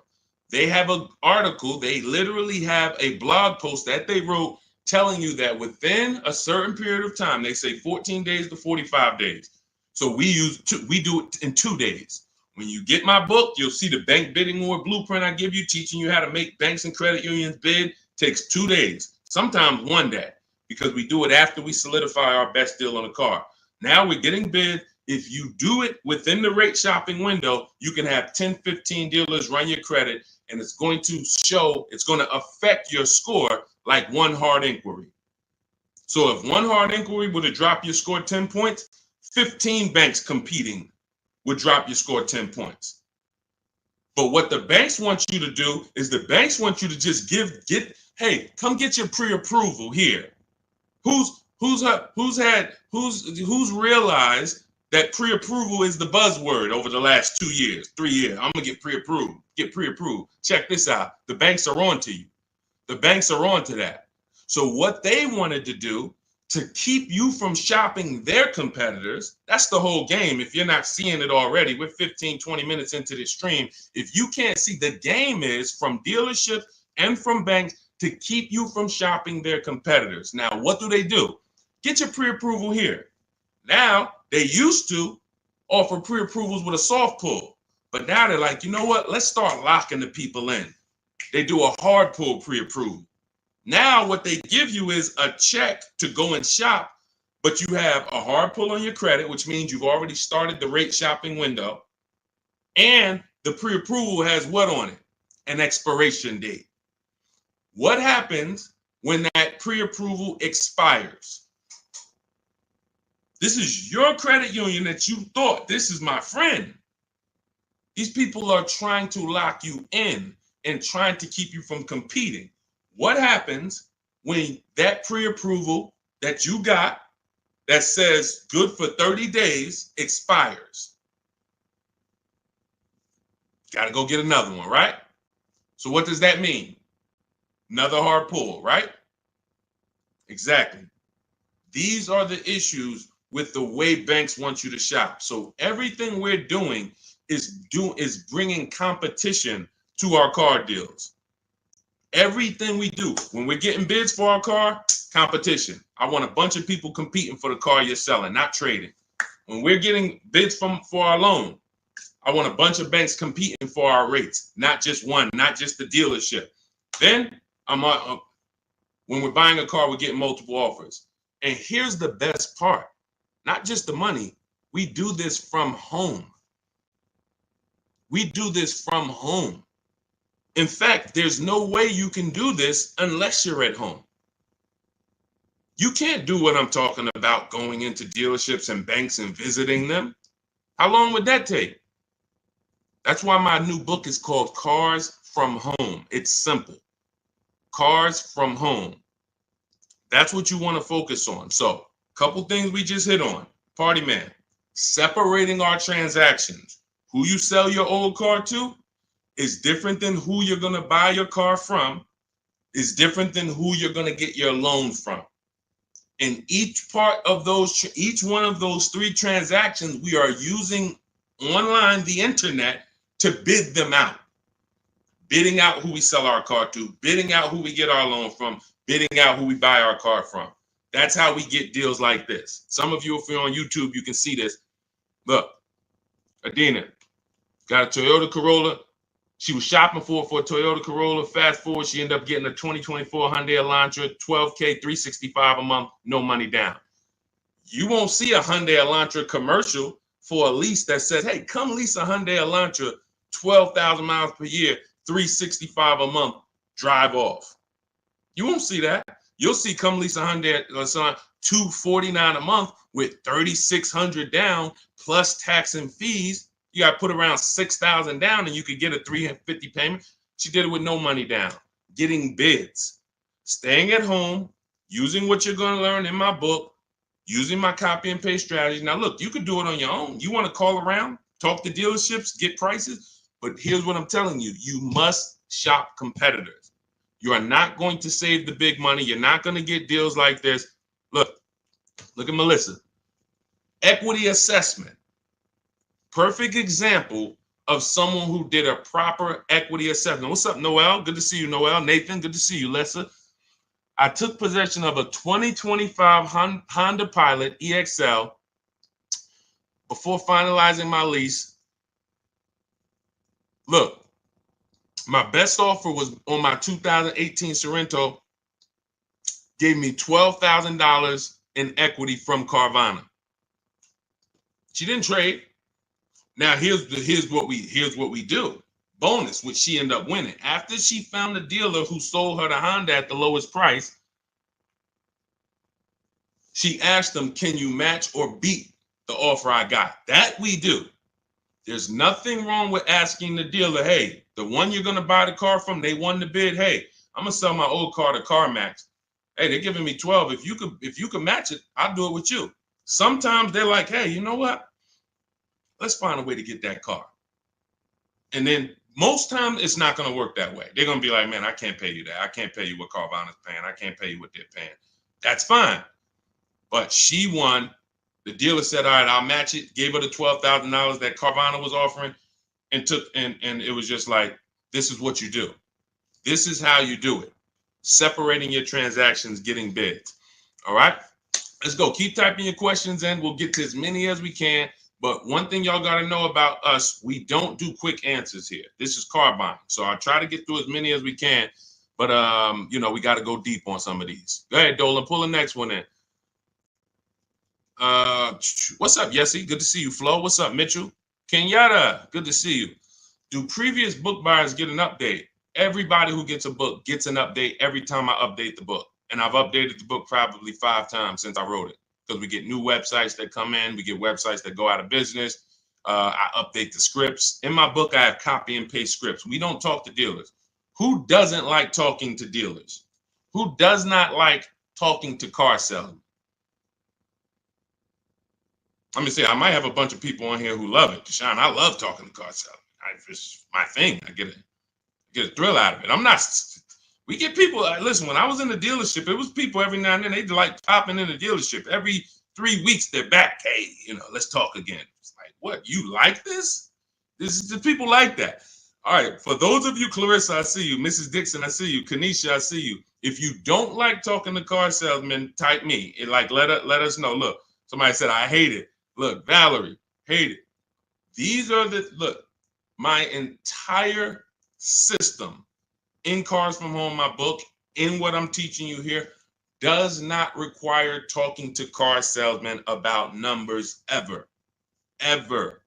You are either going to be emailing them or you are going to be talking to a manager. The only time we are talking to car salesmen is when we are there for our test drive. And even in my book, I teach you how to properly schedule a test drive so that you don't get the worst car salesman. Who's ever had a salesman that they talk to on the phone? "Hey, I'm coming to drive a Toyota Camry, the XLE. You got one?" "Yeah, yeah." You got the wrong dude. No professional says boss. I'm just telling you. I know this. I know this industry. If you get a dude like, "Yeah, boss, I got you," wrong dude. In my book, I find out, schedule it with him. And some of you know, they're laughing because you know I'm right. Very hard to get great service from a guy who calls you boss. Females are like, "Yeah, man, I'm guy calling me boss. I'm a woman."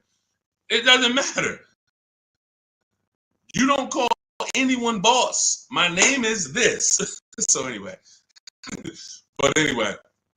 when you schedule your test drive with someone who's reliable and dependable, you get there, car's ready.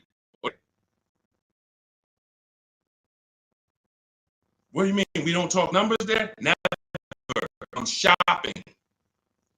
In my book, you learn something called shopping, not buying. We don't mix those. You've been taught. See, you go out, "Hey, I'm shopping," deciding what you want. I'm looking at options. I'm test driving. I'm exploring. This is what shopping is. Decide, "Oh, I want to look at the colors." Okay, all right, I'm going to drive the Chevy. Then I'm going to go over shoot the Honda. All right, I'm going to see which one I like better. Since I'm about to make a decision, some of you more. Hey, I'm going to take the time and look at the product, considering that all of these companies are trying to sell me a car. Let me at least go explore it. That's shopping. Buying is different. Buying is, I've decided what I want. Now let me get offers. Now let me get my best price. The process for us for buying is 90 minutes. Online, used cars, everything we teach you in Cars from Home, everything you're going to learn in any of my videos is about a 90-minute process. We are not doing the things that take time. We're not in dealership. You never saw me make a video and say, well, after you've been at the dealership for your 6 hours, this is what you do. You get up and walk away and tell them, hey, you guys are wasting my time. Get up and walk, and you will never hear me say that because I don't do that. All of my cars, I've had 6 leases, probably 4 cars I bought in my adult life. The last 4 of them have been from my house because that's where your leverage is. Your control, your ability to make dealers bid is all from your home. That's where the control is. The minute you step into a dealer and you start talking numbers, you could be talking to an 80% dealer. Doesn't matter how much you negotiate, they're not going below a certain price. That's why everything we teach is the Cars from Home mindset. And the way you're going to win, you got to unlearn the old way. That's why I represent this brand. First thing you got to do if you're going to win with me is you got to unlearn. You got to unlearn. Everything they taught you about car buying, leave that at the door. Trust us, and you'll get the results. Go ahead, Dolan. But yeah, everyone who gets the book gets free updates. Anything new that happens, I just update it. As soon as you open a new file, you'll see, oh, this is a new book. Oh, this website's going. Oh, this website's added. Okay, first-time viewer, welcome. Good to see you. Is leasing a car a bad idea? Pros and cons. Oh, great question. Who's interested in finally, once and for all, knowing when you should lease and when you should buy? Type me. This is a great question. He said, first-time viewer, is leasing a car a bad idea? Pros or cons? Who's heard? Okay, I see a lot of you. Who's heard leasing? First of all, everybody, because this is about to get very deep. Can y'all keep tapping the screen on TikTok? Keep running the likes up. This is a big deal. Most of you have been taught, because I know I was in the dealership 14 years. I know you were taught never lease cars. In fact, you got big influencers that got big voices that say never lease a car. Everybody on Instagram, everybody on Facebook who shares, could you hit that paper plane or hit that arrow and share this with your friend? Because your friend is about to actually go and make a bad decision. You don't even know. God, I didn't even know you was buying a car. Well, listen, did you follow this guy, Deshone? He talks all of this stuff. Well, you didn't share him with me. I didn't know about him. Now look, this is what I'm paying. So share this with your best friend. Hit the share button because we're gonna go deep on this. So this is step 1. Step 1 in the car buying process is deciding whether you're gonna lease or buy. I see y'all running the likes up. Shout out to everybody tapping the screen. Appreciate you. Step 1, before you think about trading your car, selling your car, before you think about what car you're going to buy, before you go test drive, step 1 is, am I going to lease this car or buy this car? Why is this so important? All right, let me use something better than this. Oh, we can use this. Now, what you're looking at is what I want you to picture every time you think about buying a car. This is the unseen expense. It's called depreciation. If you buy a car today for $40,000, you don't drive it 1 mile, just park it right outside your house. Park it right outside your house for 1 year. Come back a year later. Is the car worth $40,000? Pay attention. I'm talking to the people that's locked in. Listen, you distracted. You trying to get car advice that's going to save you thousands of dollars, and then on your other tongue you watching, Dog the Bounty Hunter on the other screen. You're not going to win. I'm talking to the people that's locked in. So you bought the car. You did not drive it 1 mile. Come back a year later. Everybody said no. You lost money. You lost money. It lost money. This is the unseen expense. The first step to understanding leasing is to understand this, depreciation. Let's go deeper. You buy the car for 40, drive it 12,000 miles. Is it worth less than if you drove it no miles? Worth less, right? Bought it for 40, drove it 20,000 miles. Worth even less, right? This is the depreciation curve. One of the biggest myths you'll hear people say about leasing is, I don't want to lease because I don't want to pay for the mileage.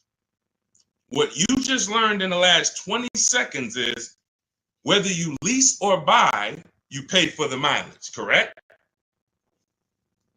From now on, this is step one. This is why you cannot get, and I want to be clear here, you cannot get a great deal if you buy a car, but you should have leased.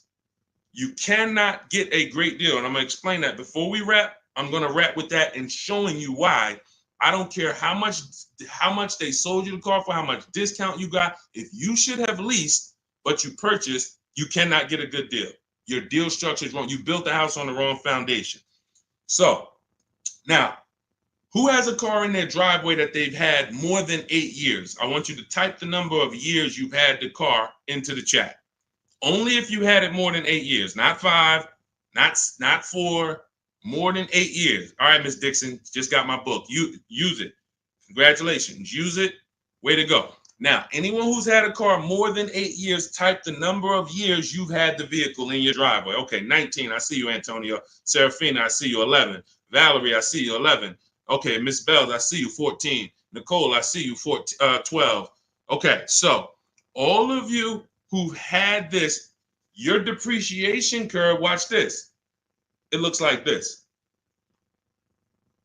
It looks like this. See, when you first get your car, you're losing value by the thousands. Every year you're losing thousands.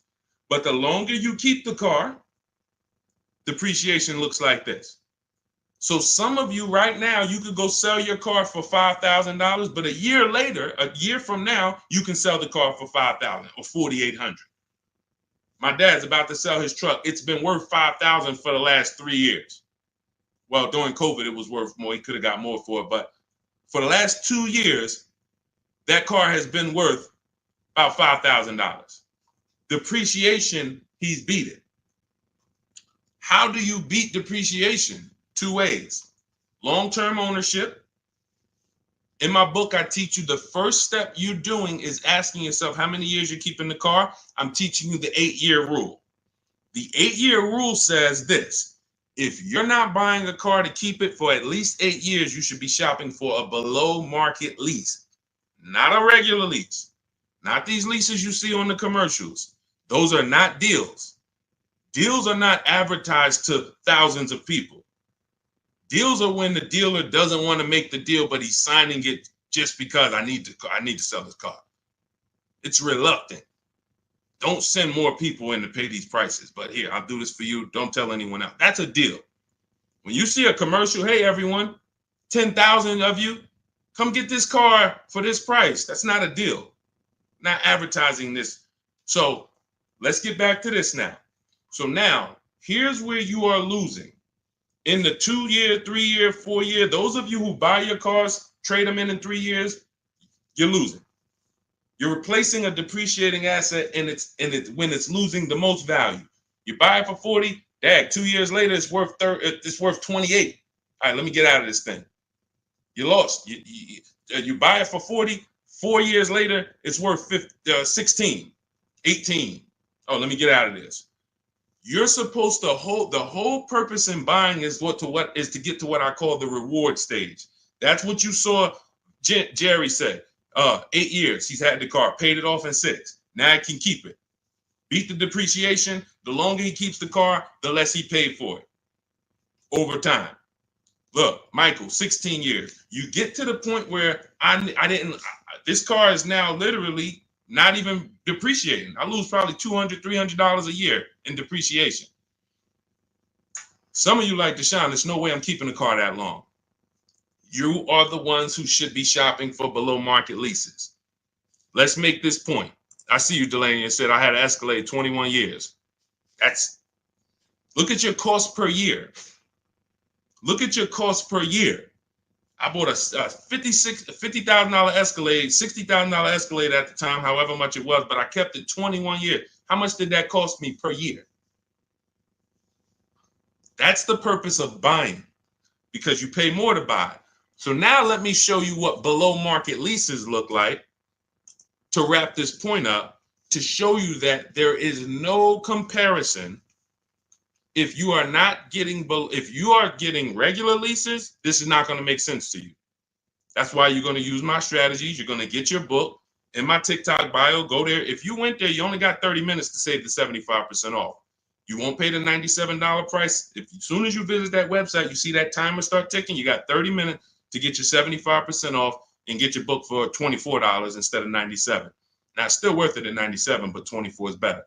So click the picture of me in my TikTok bio, my Instagram bio, click that website, and then click the link that says activate the 75% off and get your book. You'll have everything we've been talking about and stuff we didn't have time to talk about in here step by step, and how to get these below market deals. And on YouTube, we have a comment for you, and we have a link for you. And if you're on YouTube, check the comments. If you're on Facebook, check the comment for your link. So now let me show you what below market leases look like. So you take somebody like, let's go luxury, some Teddy. Teddy is, he got a $73,000 BMW. He got it for his highest offer was $1,123 a month. His best offer was $856 a month. Well, I told you, multiple offers. If you're not making dealers bid, you're dealing with the wrong dealers. You're not, when you go and say, oh, well, they told me to lease this car, it costs $600 a month with $3,000 down. That's one dealer told you that. That's why we get 5 to 7 prices from home. So that's what's called a 1.1% lease. Some of you may know the 1% rule with leasing. If you can get a 1%, if your payment is 1% of the MSRP, no money down, just giving them your first payment. No, what about the taxes, Deshone? No money down. First payment only. You're going to see all of these people I'm about to show you. They're not going to say, hey, and I gave them the taxes too, and it was 1%. No. All right, so look, somebody like Tope. Tope had a 1.2% lease, $690 a month on a $54,000 vehicle. Almost $55,000 BMW, $690 a month, no money down. Look, look how much she saved off the vehicle. Sitting at home. People in dealerships fighting. Come on, take off another $30. She's sitting at home. She said, look, I got $7,500 off plus another $1,000 from the dealer that bid. And every dealer is not even going to give you the $7,500 rebate. They won't even tell you. But let's go deeper. Look at Kimberly. $86,000 Maserati, $968 a month. She got $20,700 off on this offer here. $20,700 off at home. Look, you're not going to see the Maserati advertise, hey, come drive this new Maserati, $968 a month, $86,000 vehicle, no money down.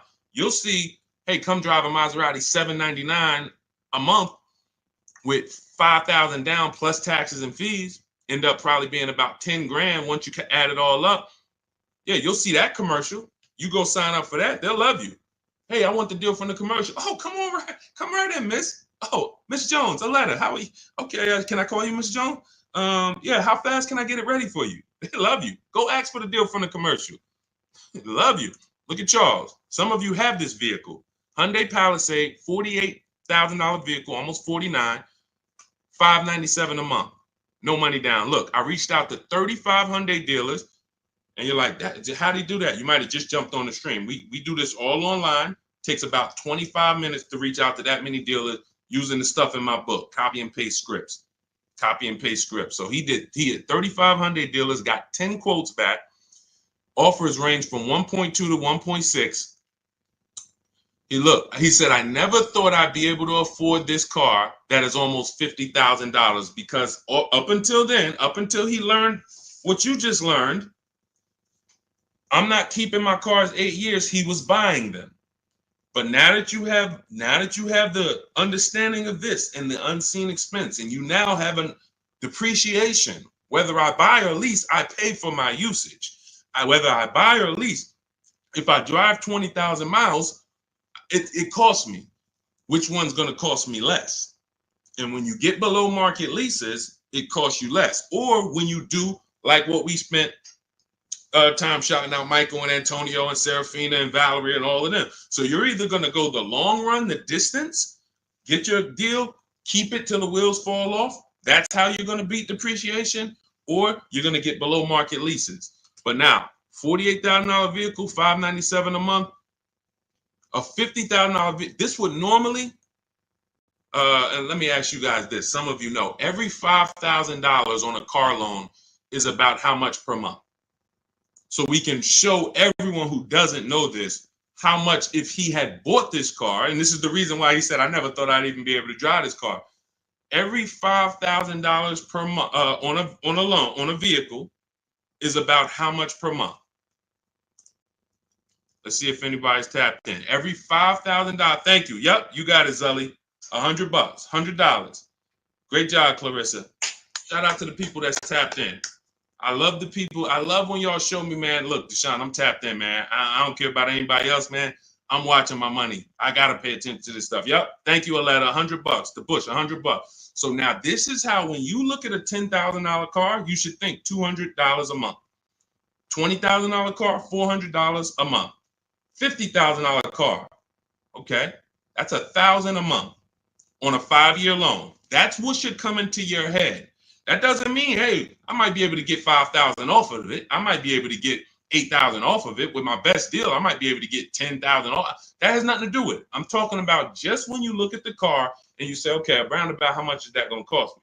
50,000. That's about $1,000 a month. 5-year loan.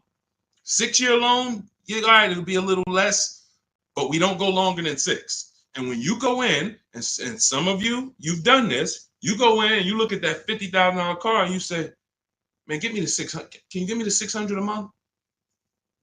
Yo, okay. And next thing you know, you're in a 9-year loan and you don't know how you ended up in a 9-year loans because you went in saying, hey, get me the 600 a month, not knowing that car is $1,000 a month. So this is why we have. So going back to Charles' Palisade deal, that Palisade with no money down would have cost him $1,000 a month, 5-year loan. If he stretched it out to a 6-year loan, maybe it cost him $920. Not, he's paying $597. What's better coming out of your bank account every month? $597 or $900? Imagine pulling up to someone, you're Charles, right? You pull up in your brand new Hyundai Palisade, they pull up right next to you in the same Palisade. Both of you did 2 no money down deals, and you look at each other and say, oh man, we got the same truck. Yeah, man, I just got mine.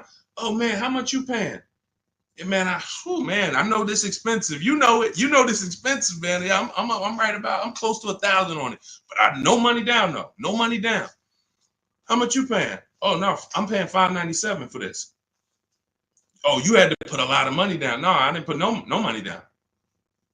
Wait, how you get that? Oh, I leased this. I drive it for 3 years. Give them it back. Go get something else.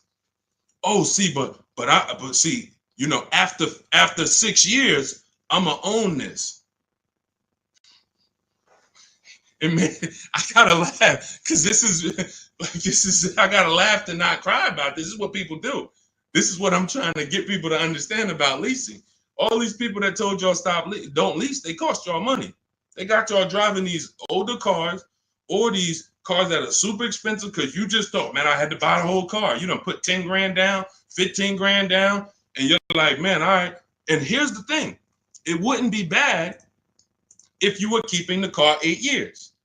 Because after a while, you get to this point, you kept the car, the depreciation cools off. You're like, okay, I kept the car long enough. Let me go and sell it and let me get something else. 8 years is the minimum. But the problem is when people pay those, that dude is like, yo, I'm paying $1,000 a month to drive this Palisade. Okay, but I'm gonna own it after 6 years. But then about year 4, what happens? What happens when he has it about 4 years? About 4. Look, the warranty done expired. Now something done went off on the thing. This is not people who are what we call keepers. These aren't people like Valerie and like the people we shouted out. These are I'm talking to you that are stuck in the middle. You know you don't keep cars 8 years, but you go in and you buy them. You take out 6-year loans like you plan on paying them off, or like you plan on doesn't matter. You are losing in depreciation because you keep the car, you buy the car here, as soon, right before the depreciation starts to cool off, you go and flip it and go do it again with a whole nother car. Pay a whole, let me ride that wave again. Okay, perfect. Oh, that was no fun. High payment. Let's go get another one. I would get people coming to the Mercedes dealer. Hey, man, Deshone, that's the new one? Oh, okay, I got 2 payments left. Then I'm going to come see you for that. I'm like, man, what are you doing? Okay, let me talk to you. Let me show you. You ever heard about leasing? Let me show you what this is going to look like if you understand what I'm about to break down for you. And they like, oh, wait. So I'm going from a $900 payment. You telling me good deal on this lease, I could be at $500? And what about all the money from my old car? What I do? Oh, man, I'm going to give you that back. You might have 10 grand equity here. You go put that in the bank. Yeah, I used to have to just put that down. What I would do is just whatever my old car was worth, I just put it down on the next car and then roll it and I just kept it moving like that. Nope, not no more. You're not going to keep your money tied up in these depreciating assets. Type dollar signs if you're getting this. You're not going to keep your money tied up in these depreciating assets. Pay attention. Banks don't do it. Banks don't do it. The last thing a bank wants is their money tied up in a depreciating asset that's losing value. So if you're going to keep it long term, tie your money up in it, but then you pay it, I drive this thing till the wheels fall off. Now I'm going to get my money's worth out of this car. But if that's not your goal, you should be shopping for below market leases, paying cents on the dollar, like Charles, like Zafrina, like all of these people who are driving brand new cars that would normally be $600, $700, $800 more, $200, $300 more than what they're paying. Look at Rosalie. Just got a 2024 Infiniti Lux, $60,000 vehicle. Look what she's paying. $592 a month. $592 a month. It's a $60,000 car. $60,000 car, $1,200 a month. Somebody walks in and says, hey, how much that costs? No money down. Man, that's about $1,200. She's paying $597 because her deal is structured right.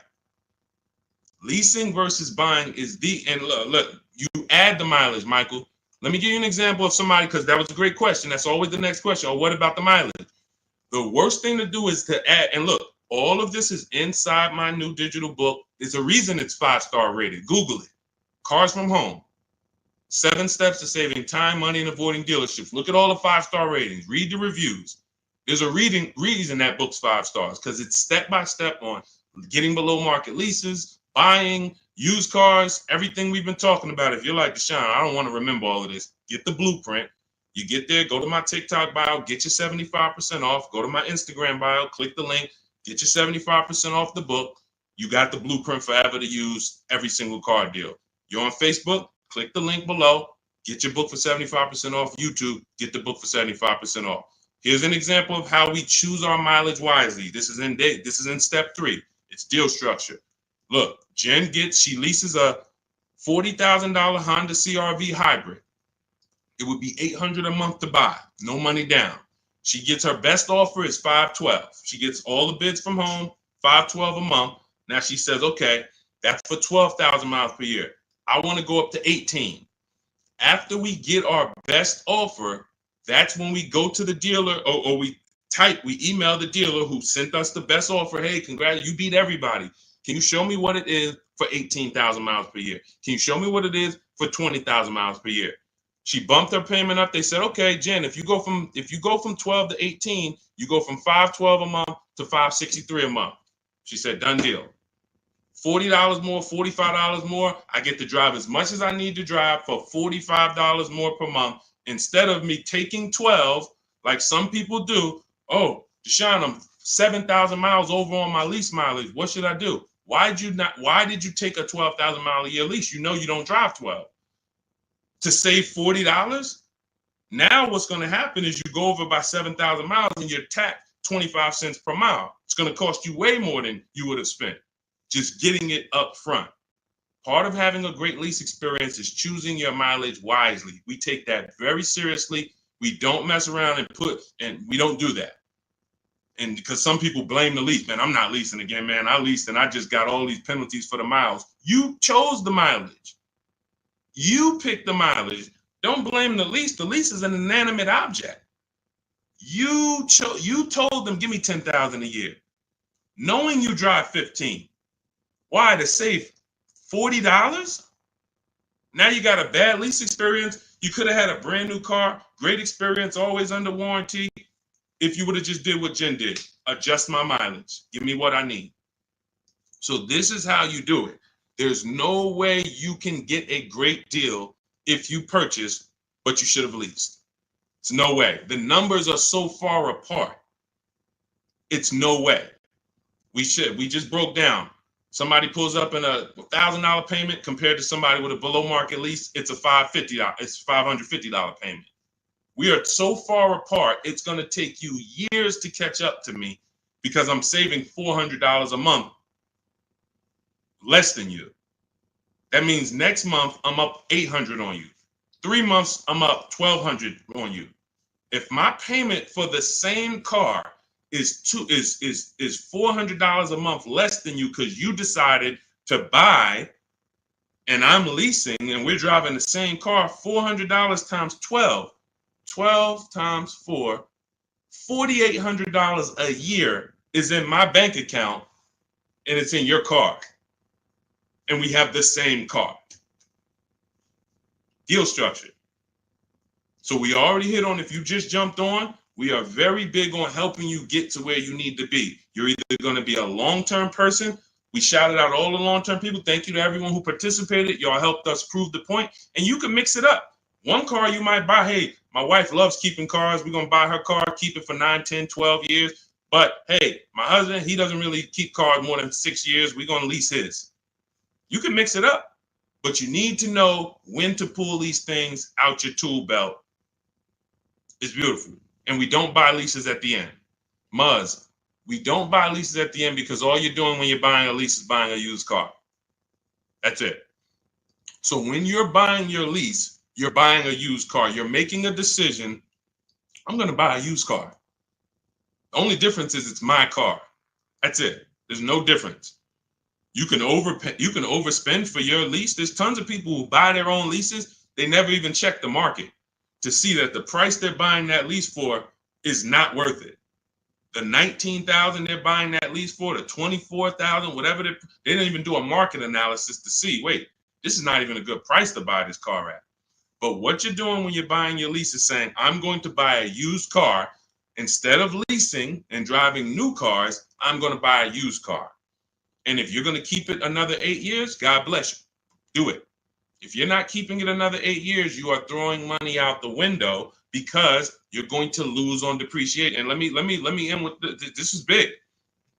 The only people I know that will come into the Mercedes dealer and I look at them and they'd be like, okay, I want to switch this car out. And I look at it and I can see it's not too old. Say, all right, what year is that? Okay, so it's about 5 years old. Yeah, okay. How long have you had it? So I had it since it was new. Now, if somebody said to you, everybody, I want you to answer this.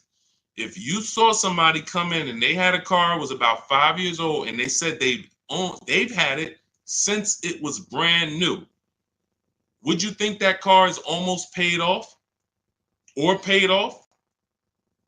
Somebody comes in, you see they got a 5-year-old car. You ask them how long they had it. They say, since it was new. Okay, you've had it 5 years. Shouldn't that car either be paid off or almost paid off? Thank you, Antonio. Yep, thank you. Now check this out. These are the only people this happens to. So I could already tell when a person will walk into the dealership, they don't understand leasing because you're already in here replacing a car that you've only had for 5 years. I'm going to show you how, had you leased that car, you'd have thousands more in your bank account right now. And that's what I'm going to transition. That's what Melissa did. When you saw her say, hey, I leased and then I sold my Kia Sportage, she learned the 8-year rule. Step 1 in my book. I don't keep cars 8 years. I'm going to lease. She sold her old car, did the equity assessment, made $12,000, put it in her bank account, leased her new car, no money out of pocket. This is the same thing I'm about to tell this person. But I need to find out how much they owe on that car. Again, we all agreed the car should almost be paid off or paid off. So once we get to the nitty gritty and we're talking numbers, I'm like, okay, so you know how much you owe on this? First bad sign. Nah, I haven't checked. Okay, that's a problem. But it also could be a good problem. It could be, hey, I haven't checked. I've just been paying it, man. I might owe like another $5,000. Okay, no problem. We'll call the bank. We'll see. I have the used car manager look at the car. I'm like, okay, I'm going to tell this person about leasing because they obviously, I asked them, they're not going to keep the next car more than 8 years. They're going to do the same thing. Perfect. We ought to plan, make the customer happy. They're going to love it. They're going to love the low payment. They're going to get the car they want, hundreds less than they thought. This is going to be great. Big check coming back to them. Beautiful. Used car manager says, all right, that car is probably worth about 18. Perfect. I go back to the customer. He doesn't know what he are. Calls the bank. Hey, yeah, I'm calling for Mr. Johnson here. I need the payoff on his 2019 whatever. Okay, yes, the payoff is $19,100. $19,000? What do you mean? I said, look, Mr. Johnson, they're saying you owe $19,000 still on this. Oh yeah, I said, I told you I hadn't checked. Hold on. Didn't you tell me you bought this? You bought this new? You had it since it was new? You've had it 5 years? Yeah. Oh, but you know what? I had leased it for 3 years and then I bought it at the end of the lease.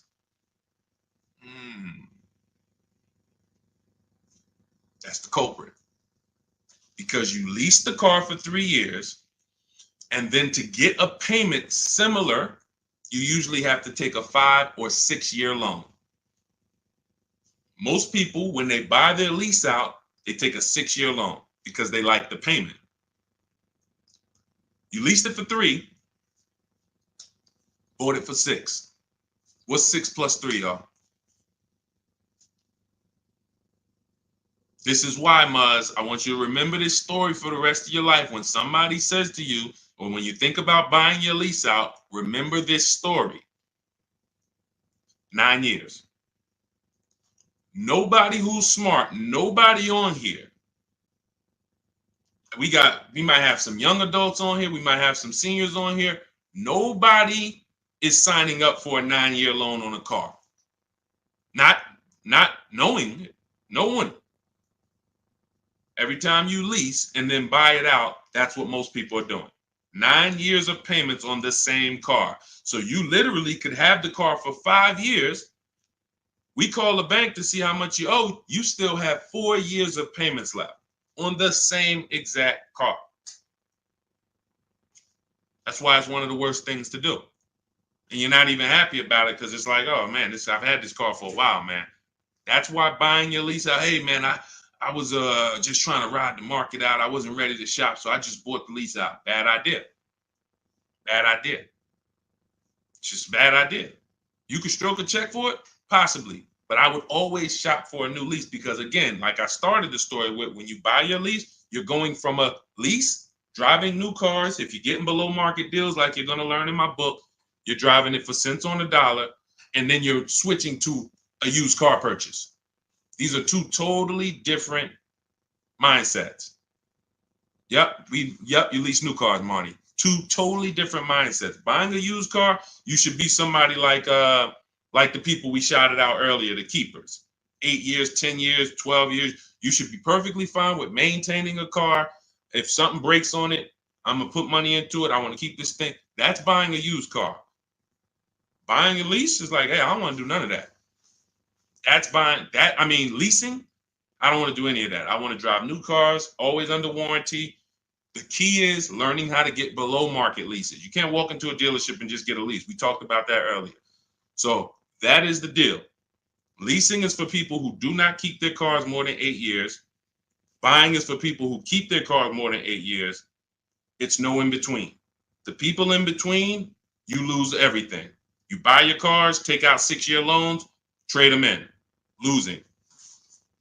Never forget this again. Buy your cars, 5 years, trade them in. You're on a roller coaster to hell. Depreciation, killing you.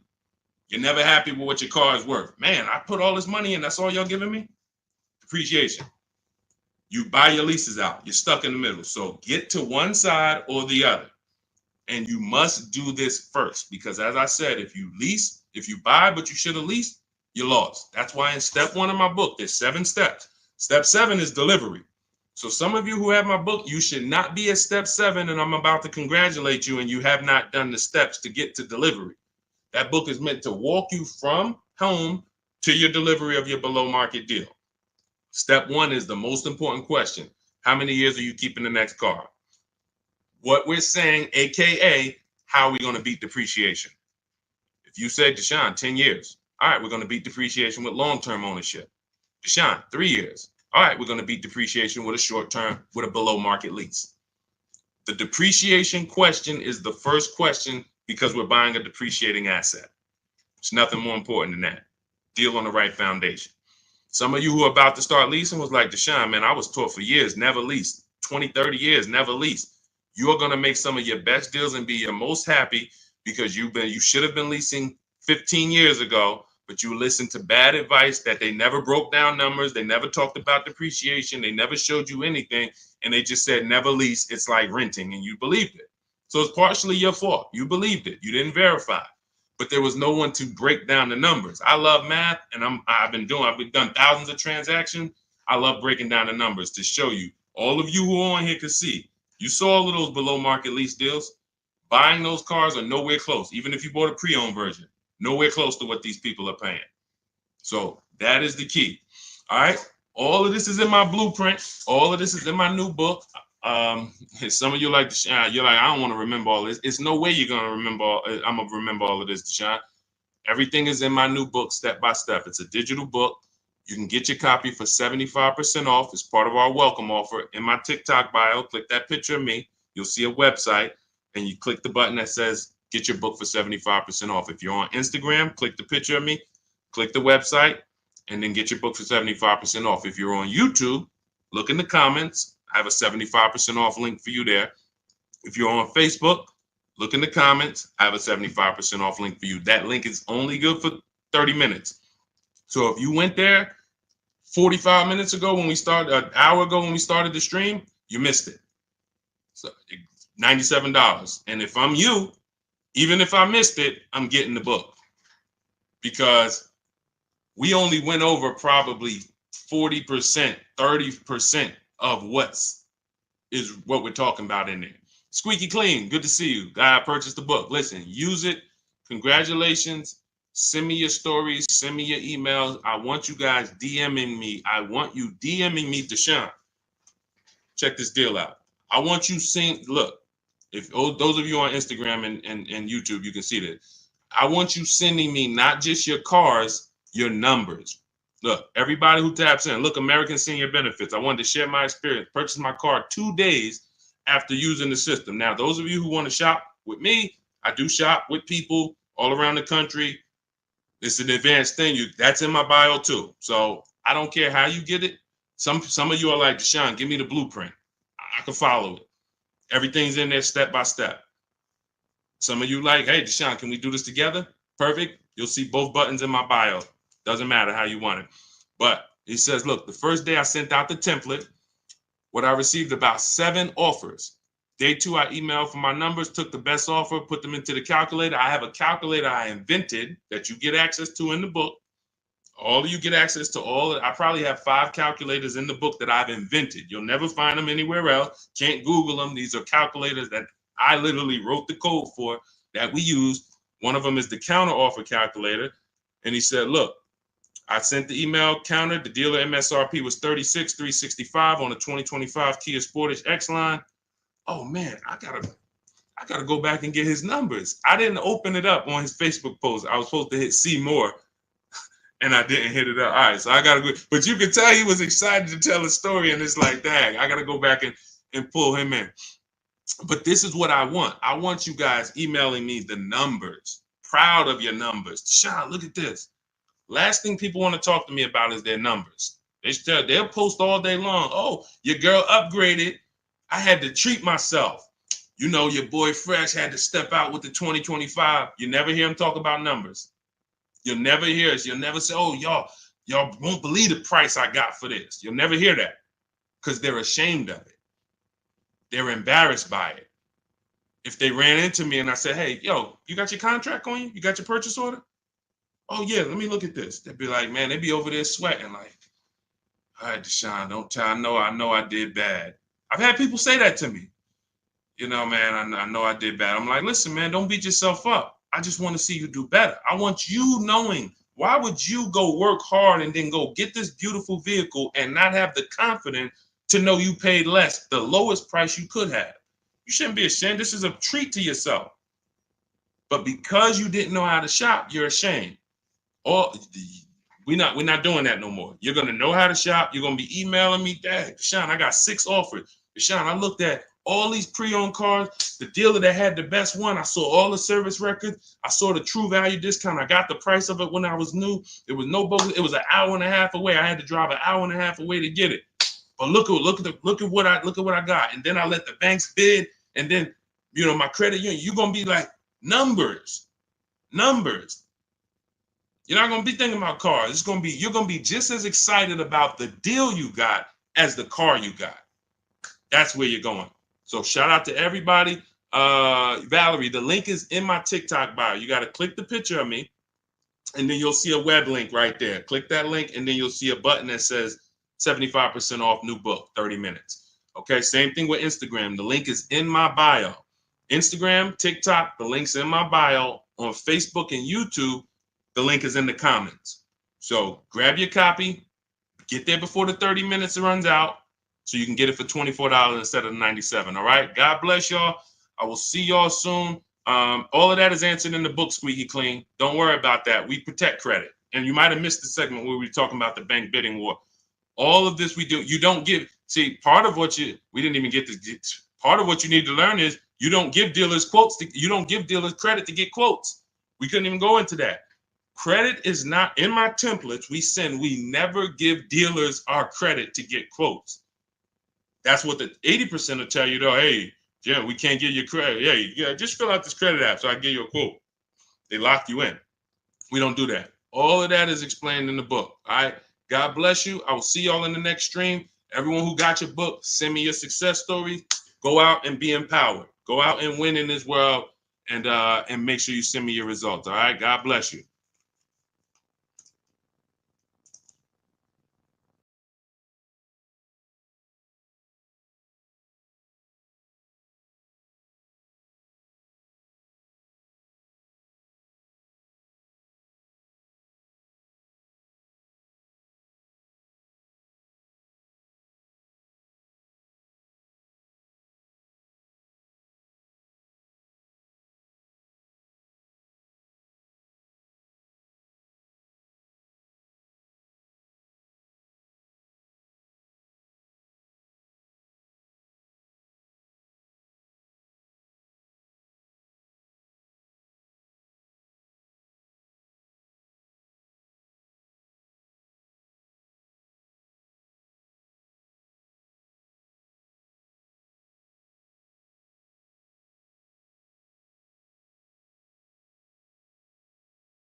Welcome to Car Shopping Questions and Answers Live. I am your host, Deshone, the Auto Advisor. We are live on 4 platforms now, and we're going to do some fast car shopping Q&A over the next 60 minutes. I want to make sure you know what you need to know to go out here and pay less for leases, purchases, new cars, used cars than everyone else is paying. There's only 3 prices you can pay with every car. Every car has 3 prices. Remember this: market value, above market value, below market value.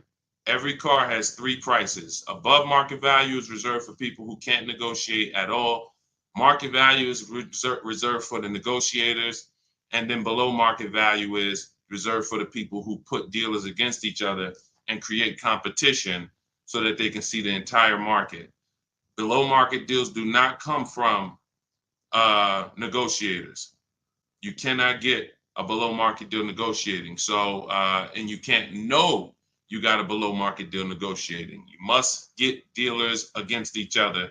And that's what we do here. That's what Cars from Home is about. So start typing your questions. Who's car shopping now, or you will be over the next 12 months? Type me in the comments. Let me know if you are car shopping right now, or you will be over the next 6 months. Type me in the comments. I want you guys typing your questions, and we'll bring the first question into the show in about 10 seconds. All right. Shout out to the people who are, if you're car shopping now, let me know.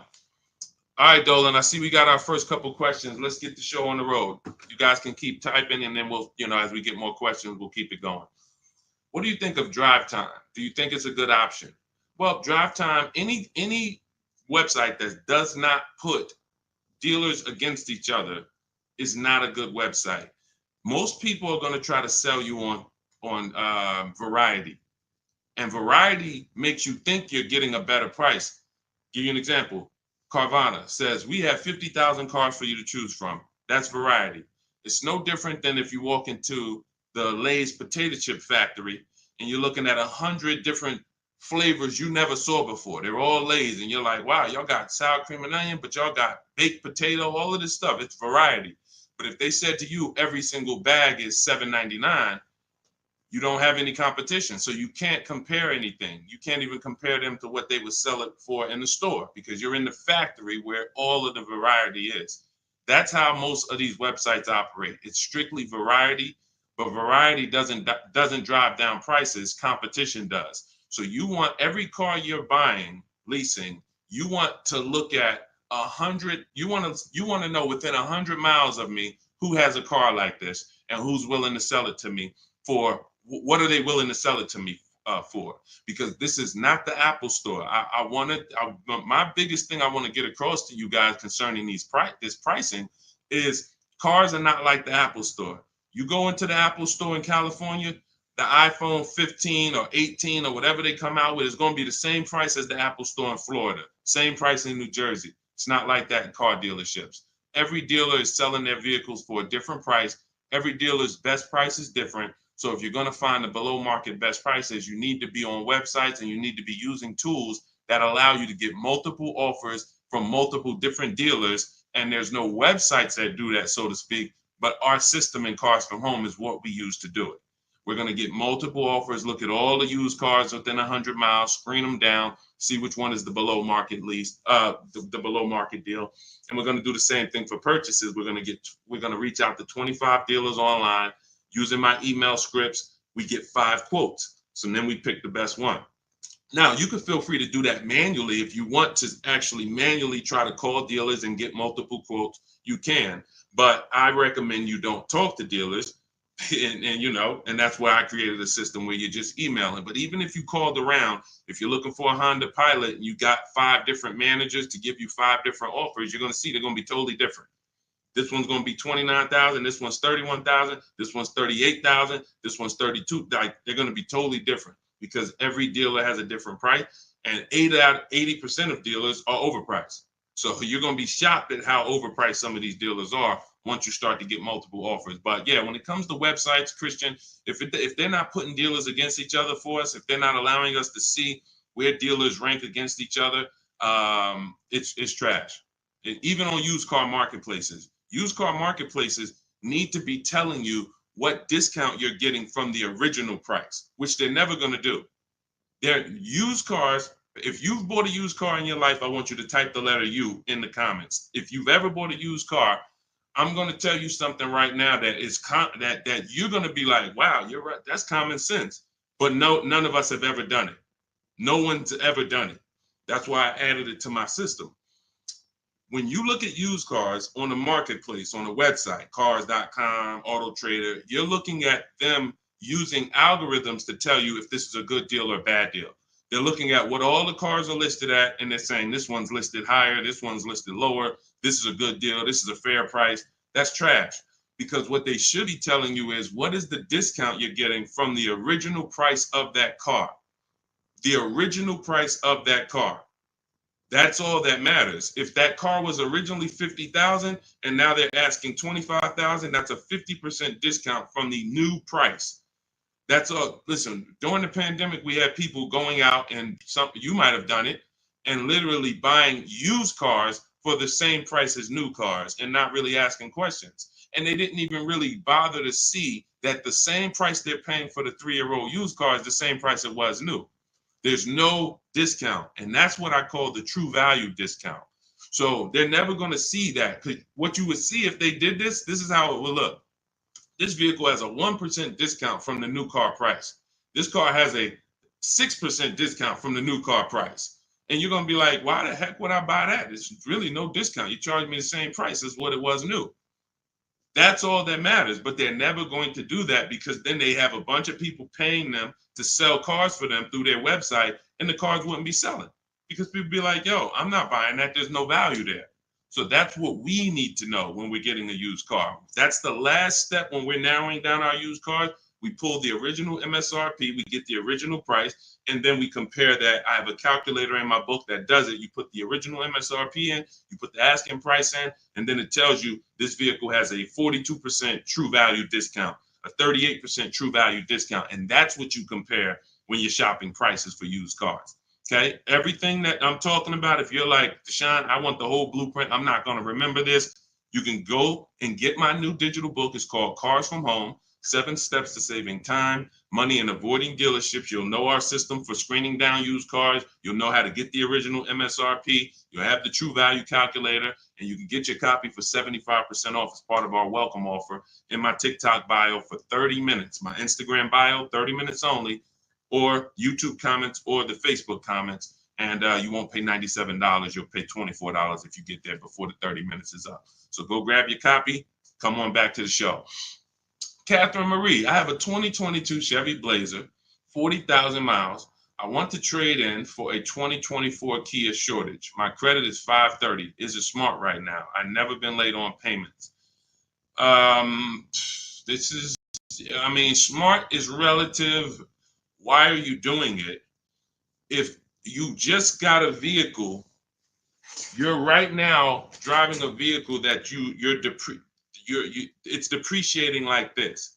Whenever we get into so she used a curse word too. A lot of you know, if some of you may know if you've been on a stream with me before, what's the word she used that we don't use here?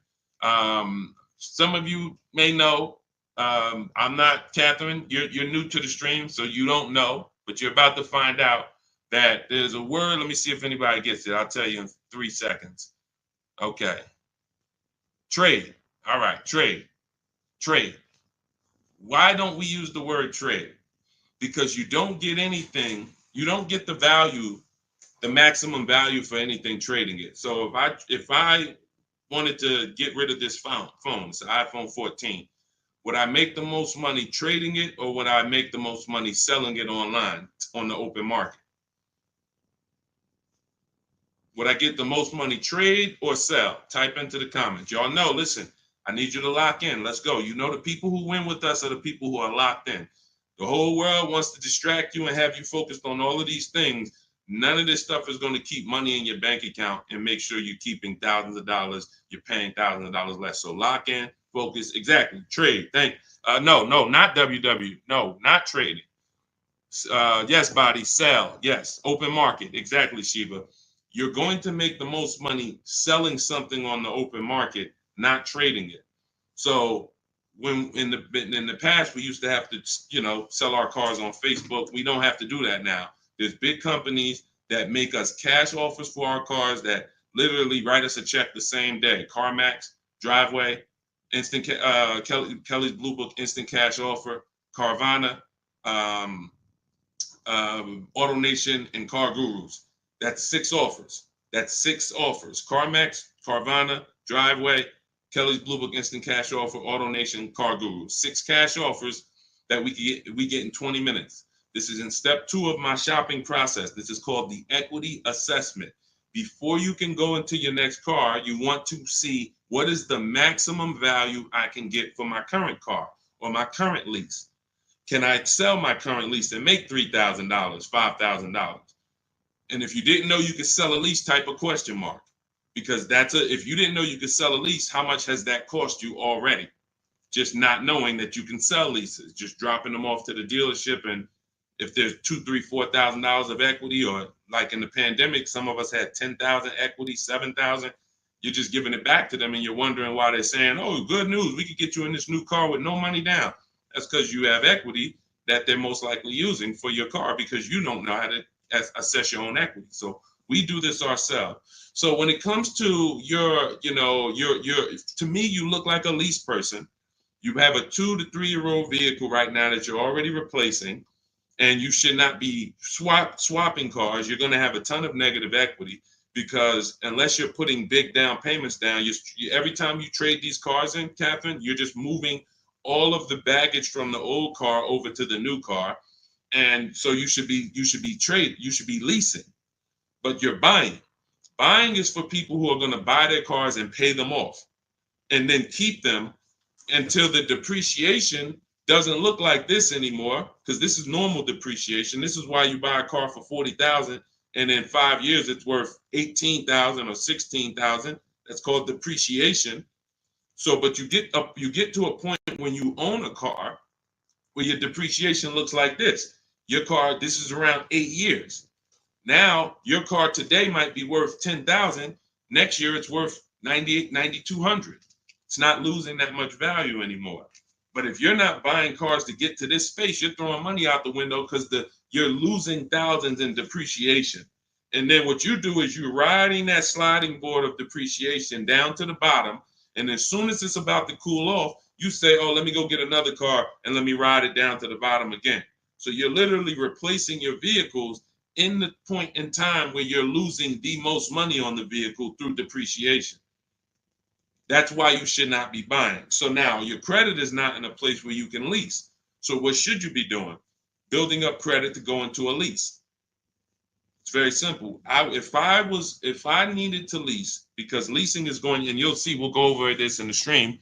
Leasing saves you a lot more money. For $530 a month, we got some people driving $40 and $50,000 vehicles, brand new with no money down. For those same payments, you're driving a vehicle that's less, but it's bigger than the payments. It's more about you not tying up your money in cars. That's what a lease is about, because you don't want to tie up money in a depreciating asset unless you're going to keep it a long time, long enough to let the depreciation cool off. You're tying up all of that money. It costs a lot to buy. A $25,000 car is $500 a month on a 5-year loan. Meanwhile, like I said, $500 a month on a lease, depending on the car, can get you a $40,000 car or a $50,000 car. You don't believe what I'm saying? Look at Zafrina. Zafrina's paying $579 a month. She's driving a $65,000 car, $65,000 Jeep Grand Cherokee.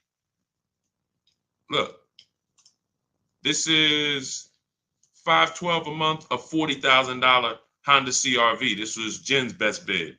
Now, these are not regular leases. These are what are called below market leases. So these don't, I know what you're thinking, Deshone. I saw the commercials. They all say you got to put money down when you lease. All of that is a commercial. Those are not deals. So the point is, what you got to understand, Catherine, is your first thing is to see is to determine why you're buying.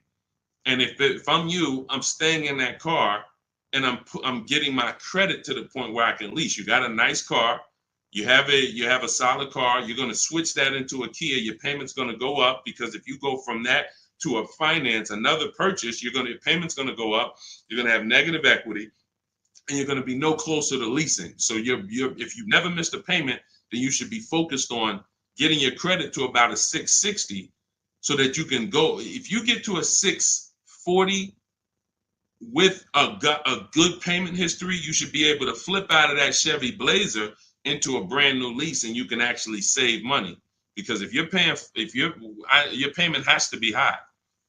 For a 2022 Chevy Blazer, you financed it, your payment has to be high. That's a $40,000 vehicle.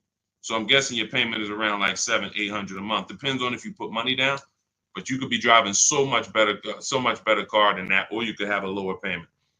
So it's but you got to get your deal on the right foundation. Leasing is the foundation. Go ahead, Dolan. Leasing versus buying is the foundation. Most people are overpaying strict. It's not just they don't know how to make people bid. It's literally their deal is on the wrong foundation. They should be leasing, but they're purchasing. That's the problem. Negative equity all day long, high payments. They just always have them. What about with a low credit score? What is that? You're gonna have to. I need more info than that. I need more info than that. Like, relate that to your question. Are you trying to buy? Are you trying to lease? Like, what is? Give us a more detailed question, Santiago. Go ahead, Dolan.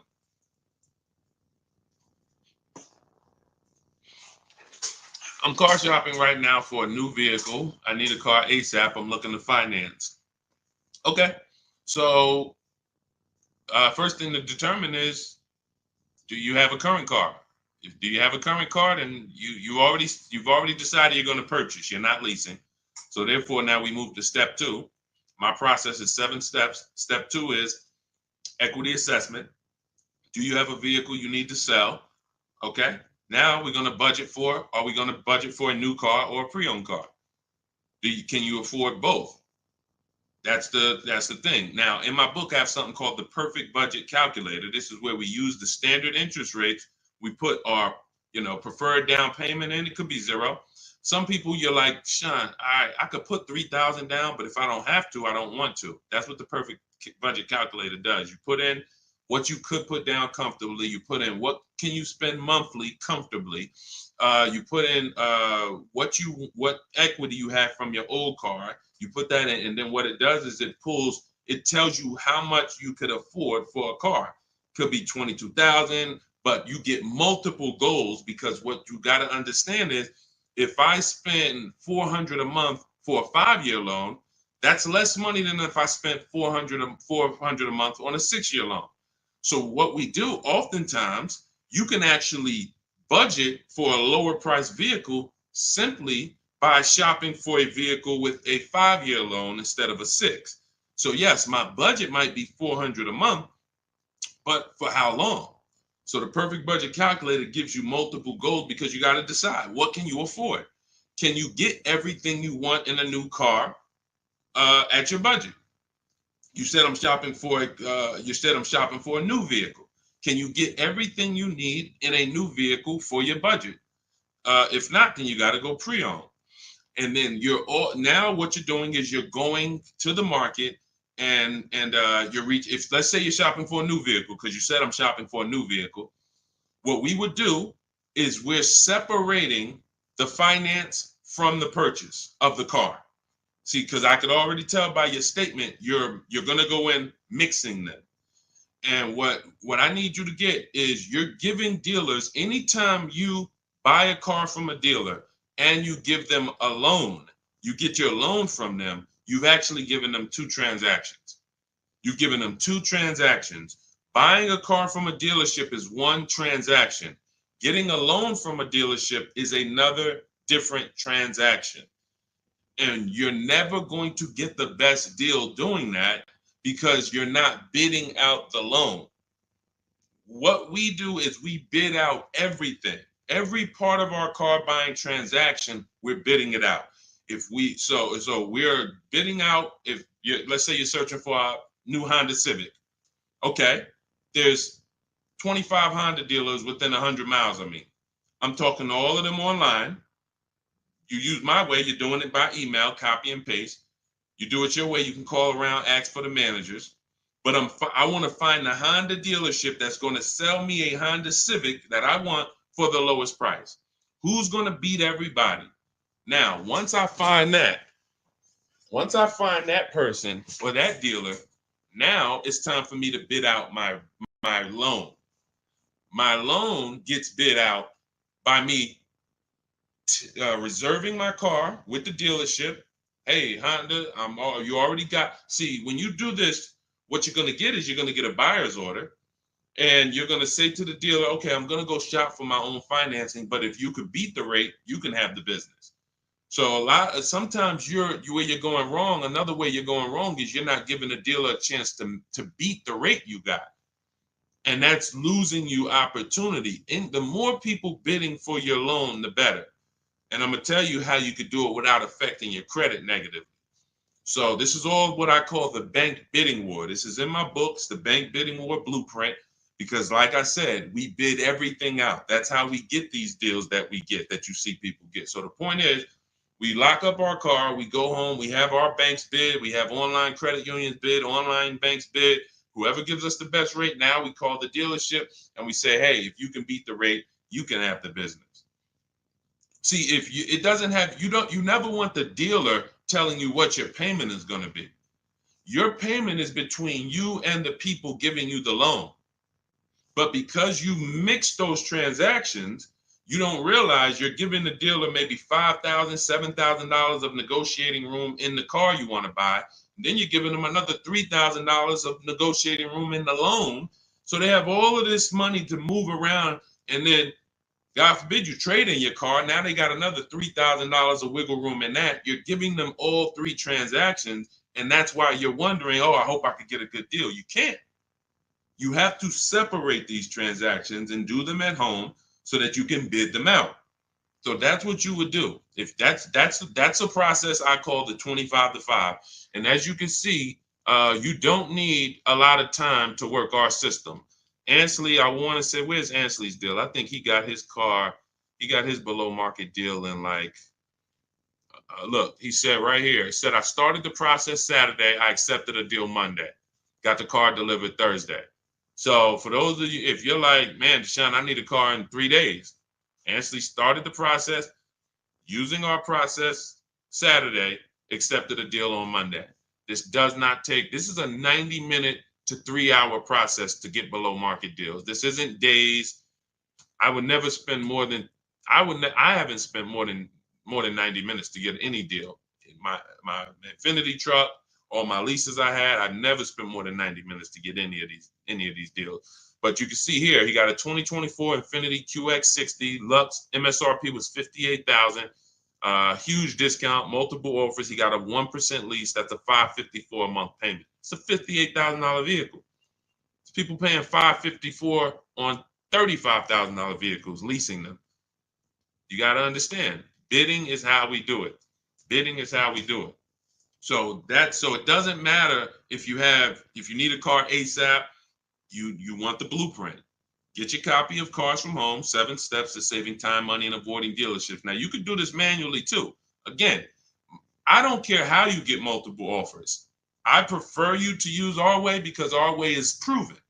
We have dozens and dozens of people that we can show you today, and we have hundreds of people you can see all over my pages and the comments who've been using this stuff since 2021. But I don't care how you get multiple offers, just get them. Because the money savings is in multiple offers. If you're looking at a blue used car and you're like, man, this dealer right by my house got this nice blue Chevrolet Cobalt, I don't care. Just understand there are hundreds of that same vehicle all around.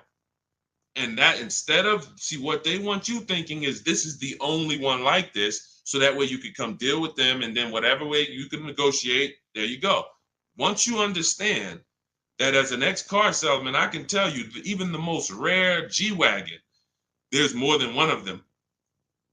That's the most rare cars, there's more than one of them. Very few cars are one of one. And these mainstream cars, Hondas, Fords, Toyotas, when you see them on dealers, Mercedes, there's hundreds of this same car. My job, your job, is to get offers from multiple dealers so that you find a dealer who's going to sell you the car the lowest. Lock that into your mind. All right. And this is what the Cars from Home system is about. So grab your copy of Cars from Home, 7 Steps to Saving Time, Money, and Avoiding Dealerships. You'll have the whole blueprint. In my TikTok bio, you get yours for 75% off. That's my welcome offer to you. So normally the book's $97. It'll be in your inbox in 2-3 minutes. But if you get there before the 30-minute timer goes to 0, you can get your copy for 75% off, which is $25. In my TikTok bio, my Instagram bio, the YouTube comments, or the Facebook comments, get there before 0. All right? Go ahead, Dolan, shoot the next question up. Let's go. Can you negotiate a buyout from a lease? Not usually. I haven't seen it because your buyout price is set on the contract. So when you lease your vehicle, the buyout price is established and the bank has already determined what they're going to resell the vehicle for. So they estimate based on what you tell them you're going to use their resale value. So if you tell them you're going to use 10,000 miles per year for 3 years, they're expecting the vehicle to come back with 30,000 miles on it, and they're anticipating what their market value will be to resell the vehicle based on 30,000 miles. That's why when you bring the vehicle back with 40,000 miles, you must pay for that because they've already anticipated our sale is based on 30,000 miles and you brought it back with 40. No matter what dealers have told you, they have never made your mileage penalties disappear. You cannot make mileage penalties disappear. What they can do is they can cut them a check, which is rolling those mileage penalties into your next deal. That's what happens. But how many of you are getting calls from dealers saying, come on and we'll get you out of your lease early? Come on and we'll get you out of your lease early. Come on and we'll take care of the remaining payments. How many? Type me if you're getting those calls or if you're getting those letters. Hey, we'll get you out 6 months early. They're not doing anything but rolling your payments into the next car and hoping that you'll be okay with the new payment. But if you waited until you didn't have this baggage, you can literally make a deal without the baggage. So yes, you might be able to achieve 500 a month with the baggage, and maybe you could afford 500 a month, so it's okay with you. But if you were patient, you could literally make your deal when you didn't have the baggage, and the same car you got for 500, you could get for 400 a month. So they're playing on the fact that you're going to want a new car and you're not going to look at the numbers and be able to understand that they're rolling those numbers into the new car. And if you were patient, you wouldn't have to deal with that. That's the big thing. It's just about being patient. It's the biggest play on your emotions. There's no other industry like the car business that plays on your emotions, and they use it to your disadvantage. It's all that's why I tell you we don't talk numbers in dealerships. We don't negotiate in dealerships because you're in their house, you're looking at a product you like, and you have no leverage to even talk to their competitors sitting in their house getting numbers. That's why we don't do it. We only get numbers from home. All of our deals are made from home. So no, I haven't seen you be able to negotiate a buyout on a lease. The price is set. And that's another reason why you don't want to buy a lease. Let me end this question with this. The buying of leases is a horrible idea. In most cases, it's one of the worst things you can do because most people are not checking to see that the vehicle they're buying out is actually a good price. So if you're not checking to see that the vehicle you're buying out is a good price, you don't even know that you just overpaid for your lease. Especially those of you who, if you go over your miles, let's just say your buyout is 20,000 based on 30,000 miles. You're supposed to have 30,000 miles. You can buy that car for $20,000 based on 30,000 miles at the end of the lease. Now you drive 50,000 miles. You go 20,000 miles over because you got the wrong miles. You didn't pay to get 18,000 miles like you should have. You took a lower payment and you now have a penalty. It's not the lease's fault. So now you come back and you say, well, I'm going to just buy the vehicle. The problem is the vehicle that the 20,000 buyout price was based on 30,000 miles. So now you're about to buy a vehicle and pay the same price that was for a $30,000 30,000 mile vehicle. You're going to pay the same price for a 50,000 mile vehicle. So you buried yourself and you've bought something well above what it was worth. You've paid well above what it was worth because the fact you put 50,000 miles on it didn't adjust the buyout. It didn't say, well, you put 50,000 on it. Instead of 20, you could buy it for 16 because it's really not worth 20 at all. No, you're paying the buyout price no matter what. So 99 times out of 100, the penalty is way less. It's just bad leasing. It's bad lease structure. When you see people that hate leases, it's their fault in a lot of cases. They don't know that though. Man, I didn't get the mileage. They penalized me. Man, I got a bill because I had dents and the windshield was cracked. But if you own the car and you went to sell that car and it was a cracked windshield, wouldn't you need to pay for that? Wouldn't that come off the value? So you have to realize that leasing, you get charged for what you use.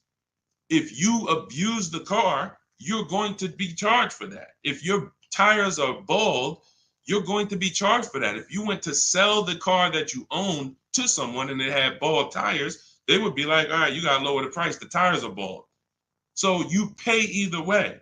But when you get below market leases, it's not even a question. It's not even a question. That's what's leading you guys wrong. So anyway, I know that wasn't a question about leases, but it was a question about lease buyout. But I use it as another opportunity to tell you how much not understanding leasing is hurting you. It's hurting your bank account big time. Go ahead, Dolan. Big time, not small. $5,000-$6,000 every car you get. You should be leasing, but you're buying. $5,000-$6,000 minimum every car you get. You're overpaying. It's not even close. Go ahead, Dolan. Shoot the next one up. I see we're getting a lot of questions, and let me try to speed through a lot more of these. What's going on? Oh, QT, good to see you, Senator. Always on point. Let's hook up. All right, Senator. I don't know who you are, but hey, listen. TikTok knows I'm shopping for a car today. Listen, lock in, Tifa. Lock in. Could everybody hit the like button? Everyone who hits the like button, if you support good content and you're like, listen, I need to help spread this because my friend might be going out buying a car today and they might be getting, listen, they need this. So appreciate everybody who hits the like button. Appreciate everyone on TikTok, double tapping the screen, running those likes up. We can't spread this message without you. All right, Chef Champion. What do I do if I bought a Jeep Grand Cherokee and the value decreases faster than the payoff? That's normal. That's normal. See, and now watch this. It's based on your loan. So now, again, you want to remember this. This is a basic lesson on depreciation. If we learned this in school, everyone would be just fine because you come out of school understanding depreciation, leasing, and buying, and you understand how you're going to beat this and not get caught up in this. So when you buy your vehicle, the Jeep is here. The depreciation is here. The next day, if you buy a vehicle for $40,000, you go back the next day, it's not worth $40,000. You've already owned it. It already has 10 miles on it. Even if you didn't drive it, literally because it's been owned, it's depreciated. So it went from 40 to 36 the day you bought it, 34 the day you bought it. And so depending on how much you overpaid, it could drop even more. If you should have gotten a $7,000 or $8,000 or $10,000 discount off the car, but you didn't get a discount because you don't know how to make dealers bid and you're trying to negotiate and you don't know about rebates and all that, you overpaid. It doesn't change the fact your car is going to depreciate based on the market value of that car. So when the market sees that some people are getting $7,000 to $10,000 off of the new ones, your 1-year-old one becomes worth even less. So depreciation is what you're trying to avoid, but you can avoid it by, you can't change what the vehicle is going to do. Pay very close attention to this. You cannot change. If a vehicle is going to depreciate like this, there's nothing you can do to change that. The only factors you play is how much you drive. High mileage drivers, you're depreciating like this. Your slope is steep. You're putting 100,000 miles on cars in 4 years. Your car goes from 40,000 to daggone 15,000 in 4 years. Like that's the way you do. Your normal driver is going to look like this. So you can't change that. What you can do is you can say, are you going to keep the vehicle long enough to avoid that? You're riding out the depreciation. Who has a vehicle in here that they've had outside their house right now? Right now. It's older than 8 years. I want you to type the number of years in the chat. Let me know how many years you've had the vehicle in your driveway. If it's more than 8, I want you to type 12 years, 11 years. If it's more than 8, I want you to type the number. Okay, I see you. The next 11 years. No, not 2, Kathy. It has to be more than 8. All right, 12 years. I see you. All right, I see you, Happy. 8 years. Raw Doggy, 18 years. Okay, TT, 18 and a half years. Charlie, 35 years. Okay, so when we look at this, this is how you beat depreciation. This is the goal. This is the goal of the purchase. You need to understand, Chef, that that's the goal of the purchase. See, they're not thinking when their Jeep Grand Cherokee value decreases after 2 years or 3 years. They're not thinking that way. They're long-term. See, short-term people who don't lease are the ones that are concerned about depreciation. Pay close attention, because you're getting the mindset of why not understanding leasing is super expensive. Because when you're them, you're not concerned with depreciation. TT's not concerned. She's had a vehicle 8.5 years, 35 years, like 18 years raw dog he's had. That vehicle, he's gotten the value out of it. And the more you keep the vehicle, the more value you get out of it. But if you're short term and you're looking to swap that vehicle out and go get another one, you are heavily concerned with depreciation, heavily. And the solution is you should be leasing. Let me show you someone who has a Jeep Grand Cherokee. Let me show you. Do I have Raphael? Where's she at? I don't even know if I have Raphael's deal, but I want to pull it in, because this was her second deal using our bidding system. Here we go. Now look at Raphael. So now she gets a 2024 Jeep Grand Cherokee, $45,000 MSRP, $46,000 MSRP, $549 a month. $549 a month. Look, 3 weeks. $549. So now when you look, I'm not even going to show you Zafrina's deal. She got a $65,000 electric Jeep, $579 a month. So when you compare what it costs them to drive these trucks, brand new, no money down, they literally give them $579, drive off. Raphael gave them $549, drove off in her truck. That's different than you buying this whole Jeep Grand Cherokee. Same price vehicles they're buying, call it close to $50,000. No money down, you're leaving out at $900 a month, $1,000 a month. You might put 10 grand down, or you might throw your trade in there as a down payment to get to $800 a month. But you're not getting to a $600 payment on a Jeep Grand Cherokee buying it. Maybe you bought a 3-year-old one and you might be paying the same payment as they're paying. But think about this. Why would I pay the same payment? Because some of you are like, oh man, Deshone, I buy used cars. Is that better than leasing? Not if you're a short-term person. Because what you're doing is, you take somebody like Raphael, she's pulling up $549 a month, brand new $50,000 Jeep Grand Cherokee, $46,000 Jeep, what's the MSRP? $46,000 Jeep Grand Cherokee Limited. Now you got that same vehicle, but you bought it used. So instead of $46,000, you found one for, let's say 20. Let's say instead of 46, you got a nice one, 28,000. 28,000. Let's round it up with taxes. Be generous. Let's just say 30,000 with taxes. What's the car payment on that, people? What is the car payment on a vehicle that is $30,000? Type into the chat. Some of you know, based on our $5,000 rule, what's the car payment on a vehicle for $30,000? Thank you, Happy. $600. Thank you. I love, man, my people on point, man. I'm proud of you. I'm proud of the people that's on point, locked in. I know y'all. I don't have to worry about y'all. So $600 a month. Now look at this. That's if we found a used one at a great price, 20-something thousand, high 20s with taxes. We at 30. So we're leaving out the dealership paying $600 a month for a used vehicle, 3 or 4 years old, 1 year warranty left, or potentially no warranty after a year. So versus someone who's driving a brand new $65,000 Jeep Grand Cherokee electric, $579 a month, or like Raphael, who's driving her limited for $549 a month. She's pulling up next to you in the same vehicle, but the new version, you're paying more than her. This does not make financial sense, and there's no way to justify it because you're not getting the money back. If you were going to say, Deshone, yeah, I'm paying more now, but in 3 years, 5 years, 6 years, when I sell this thing, watch how much I get back. If that was the case, then it'd be different. That's not the case. You don't get the money back that you put into these cars. That's why the people who learn from me, who get below market leases, we're never putting the money in the car. We're putting hundreds of dollars, couple hundred in. We're driving these brand new cars. We get the mileage we need. We adjust the mileage. If you need 12,000, you get 12. You get 18. You need 18,000, you get 18,000.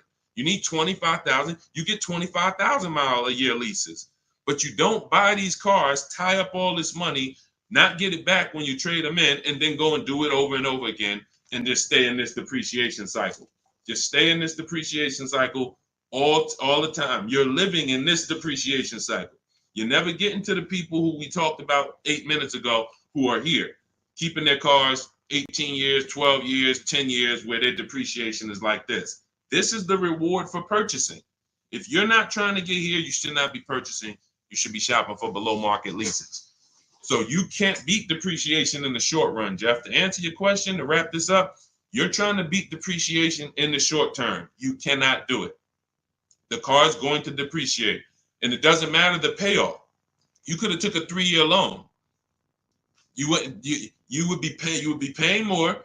Your loan would be going away quicker, but you probably took a 5 or 6 year loan, God forbid a 7-year loan. Now your loan's not going to move fast at all, but the car's value is always going to move. So the key is, this is step 1 in my book. We need to know, are we putting our deal on the lease foundation or the purchase foundation? How are we going to beat depreciation? Long-term ownership, 8+ years, or below market lease? Those are the only 2 ways. That's the only 2 ways to beat depreciation. That's step 1 in my book, the most important question. Okay? All of this you can get 75% off as my welcome offer to you for getting cars from home, my new digital book, 7 Steps to Saving Time, Money, and Avoiding Dealerships. It's already 5-star rated. You can type it into Google. You'll see all the reviews online. Shout out to everyone who reviewed the book on Goodreads. And the book is just everything I teach. Everything you hear on my streams, it's in there step by step so that you don't have to remember this. So you can go to my TikTok bio, my Instagram bio, the Facebook comments, or the YouTube comments. And if you get there before 30 minutes is up, you get your copy for 75% off the whole blueprint. The bank bidding war is in there, selling leases, high mileage driving strategies, all in there step by step for you guys. All right. Once you get your book, make sure you screenshot the thank you page, though. As soon as you pay, you're going to see a page that says screenshot this page. You can open the book link there, but you'll also have my support team's email, because sometimes you're typing fast and you type your email wrong, and we can't send the book to a wrong email. So make sure you screenshot that page so you can have the support team's email. Go ahead, Dolan, shoot the next question in. Hey, what to do if I'm upside down and need a new vehicle? Well, you can only get out of negative equity 2 ways. This is also in my book. You can pay the difference, or you can move it over, transfer it. Now, the third option with negative equity is you don't get a car. This is what I call the bad credit for people with good credit. Negative equity is the bad credit for people with good credit. Because when I was in the dealership, some of you know I worked for Mercedes for 5 years, General Motors 5 years. The only people who couldn't get a car, who had great credit, was people with too much negative equity. So what you're looking for is you're looking to see, doing the equity assessment, what is the most I can get for my car?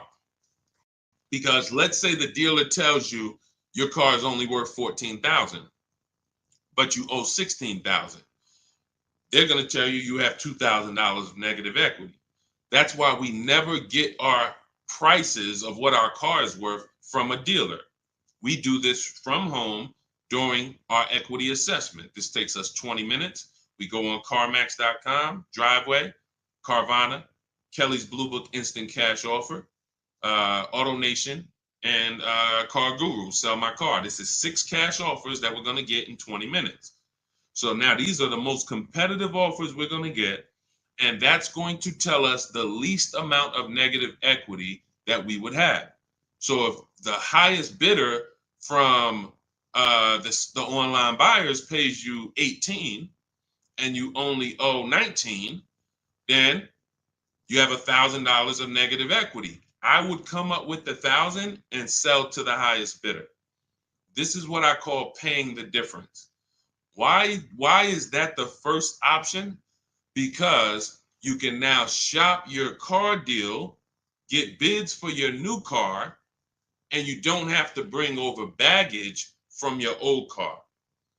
Now, your baggage from your old car wouldn't be a bad thing if you could guarantee that whoever, all right, let's say CarMax wants to pay you 19 for your old car, but you can't pay the difference. You owe too much more than that, and you can't pay the difference. Now you have to transfer, or you have to, use this word we don't use, which is trade. You have to trade. The only time that you can't get bids for your old car to maximize the value is in a negative equity situation. That's why we don't like it. So now, instead of me being able to sell my car in the open market to the highest bidder, I need the dealership that I buy a car from to add my negative equity to the deal. And the bad part about it is there's no guarantee they're going to give me the same thing Carvana was going to give me. If Carvana was going to give me 19 and they were the highest offer, there's no guarantee the dealership that I'm buying from could match Carvana's offer. In most cases, they can't. They're going to say, hey, that was Carvana. It's worth 19 to them. It's only worth 17 to us. That's the most we could pay. And they're not lying in a lot of those cases. They can't. First of all, they've already won the bid to sell you a car. They beat all their competitors. Now we want them to win another bid and beat all the people who wanted to buy a car from. That's just not going to happen in most cases. So you end up with more negative equity when you have to trade, because the dealer who ends up able to, absorb your car does not can't pay you what some of these online companies can. So I always say, get the online companies offers first. See if you can pay the difference. That's going to be the least amount of negative equity you have. That'll allow you to move with no baggage, and that's going to be the best thing for you. Now, that's the 2 strategies in my book for negative equity. 2 strategies. Now, if you need to transfer, now you have to take into account loan to value ratios. Depends on how much negative equity you have. Do you have 4,000, 3,000? That could usually be transferred over to most cars and go right on top of the purchase price, and you're going to be fine. But if you have $10,000 or $15,000 of negative equity, there's not many cars that you can switch over to, and it's going to allow you to absorb all of that unless you get a big discount. If you get a big discount, you look at somebody like Milligan. Milligan gets, $27,000 off her. Where's her deal at? She gets $27,000 off her Mercedes EQE. It was $79,000. She ends up getting it for $51,000. That's bidding. She gets all the discount and all the rebates. And now you look at somebody like Kimberly. Kimberly gets $20,000 off of her Maserati. $86,000 vehicle, 87. She gets $20,700 off. If she had to roll over 15 grand of negative equity to this deal, she could do it. So the bigger the amount of negative equity, the more you need to search for a car that has the best offer on it, the below market offer on it, gives you a lot of rebates, a lot of discounts, 7, 10 grand, 12 grand off, so that you can roll that negative equity over. And 99 times out of 100, you should be rolling it over to a lease, because once the lease is paid off in 3 years, you're gone, and the negative equity is gone. And it's a hedge, because this has happened to people. They didn't plan on it, but they'll roll over 5 grand of negative equity or 10 grand of negative equity to a lease. Vehicle gets totaled. Gap insurance kicks in. They go out, they get a new car, and it's fresh. So with a lease, you're burying the negative equity into the lease, and you're paying it off in 3 years, and then you're fresh. And in the case of a, God forbid, total, or the vehicle stolen and not recovered, it's gone. Negative equity is gone. So it's the best way. Going from a negative equity situation to another finance makes no sense to me, unless it was an emergency and you had to switch cars. That's the only time, like you were planning on keeping the car 8 years, 10 years, but there was an emergency. Maybe your wife had triplets and the car doesn't work anymore. Now you have to go and get a bigger car, but you're a long-term person. That's the only case. The other cases, you should be flipping negative equity into a lease. That's the solution. Go ahead, Dolan. Great questions, great questions, great questions. Have you explained the lease? Well, the lease is very simple. It's for short-term people, and short-term means I'm not keeping my car long enough to ride out the depreciation. See, short-term is not a 5 years, 8 years, it's 3 years, no, it's the depreciation curve looks like this on a car. So a short-term person is not going to get here. You're not keeping your cars 8 years to where you're going to ride out the depreciation and now you're not losing value. Car's paid off. You got a great asset in the driveway and you're going to keep it for another 2, 3, 4, 5 years to get the most money out of it. That's the purchase route. That's how you're beating depreciation there. Leasing is for people who are going to, you've been taught that you should buy, even though this is your ownership cycle. This is your ownership cycle. It looks like this. I buy a car, it loses 50% of its value in 5 years. I go and I do it again. Trade it in, replace it, do it again. Every single car I buy, I'm losing thousands and thousands of dollars in depreciation. Then I go and do it again. I never let it cool off. And I'm putting a lot of money into these cars because I buy the whole car. $40,000 car, $25,000 used car, whatever. I'm putting all the money into these cars and then I'm replacing them before the depreciation cools off. Leasing is how is for you to get off that roller coaster, get off that sliding board. That's a losing battle, and you're paying thousands and thousands of dollars more for that right. You're paying for that privilege that gives you no benefits. No benefits. You can see, and that's the reason why I teach about depreciation, so that you can understand when people say, oh, well, I like to buy my cars because I want to drive as much as I want. They don't understand. If you bought a car for 40 and you put average miles on it, this is how it looks. If you bought a car for 40 and you put high mileage on it, this is how it looks. It doesn't stay like that. It goes down. No matter what you pay for how much you drive on a car, even if you own it. If you put 100,000 miles on your car in a year, you come back, what is it worth? Whole lot less. Whole lot less. Like, this is not even close. So the key, when you understand this is what I call the unseen expense, depreciation. Then you understand, okay, being that I'm going to pay for my car, whether I buy or lease, which option allows me to pay less? That's based on my lifestyle. If I'm going to keep my car 8, 9, 10 years, buying allows me to pay less in the long run. In the short term, buying is more expensive. Remember, we already compared somebody like Zafrina's lease, she's paying $579 a month, driving a $65,000 car. We compared that to a used version. Somebody gets a used version for $30,000. They're paying $600 a month to drive a used version, 3, 4 years old. Somebody who wants to buy a brand new version like Zafrina got, $65,000 car, that's a $1,300 a month payment. Even with a big discount. Let's say, well, Deshone, what if they got a huge discount? $15,000 off. Okay, let's play the game. So they get a huge $15,000 discount off that same Jeep that Zafrina got. So instead of paying $65,000, let's go back to her so everybody can play along. So instead of paying, hold on, no, that's not. All right, so $65,000, she gets a $15,000 discount. So instead of paying 65, she pays 50. What's the payment on that? Come on, type into the chat. Stay close to the chat.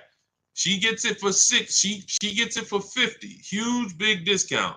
What's her payment on a $50,000 purchase? Some of you know we got to do our math, because every $5,000, $100 a month, we could see if anybody's going to type it in. What would her payment be? Once in a lifetime, huge discount, $15,000 off. $1,000. $1,000. $1,000. So let's compare these three so that we can understand that this is not even close. You have Zafrina, who's driving a $65,000 vehicle for $579 a month. She's leasing it, 12,000 miles per year. If we compared a used version of this vehicle, that we basically took half price. Let's say she's magically found a great used vehicle with good mileage and magically found it for half price. We already know that ain't gonna happen.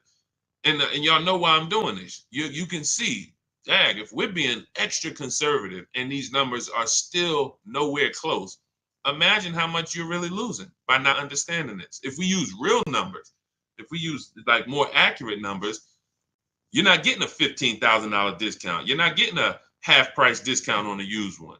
You might get it for like 40.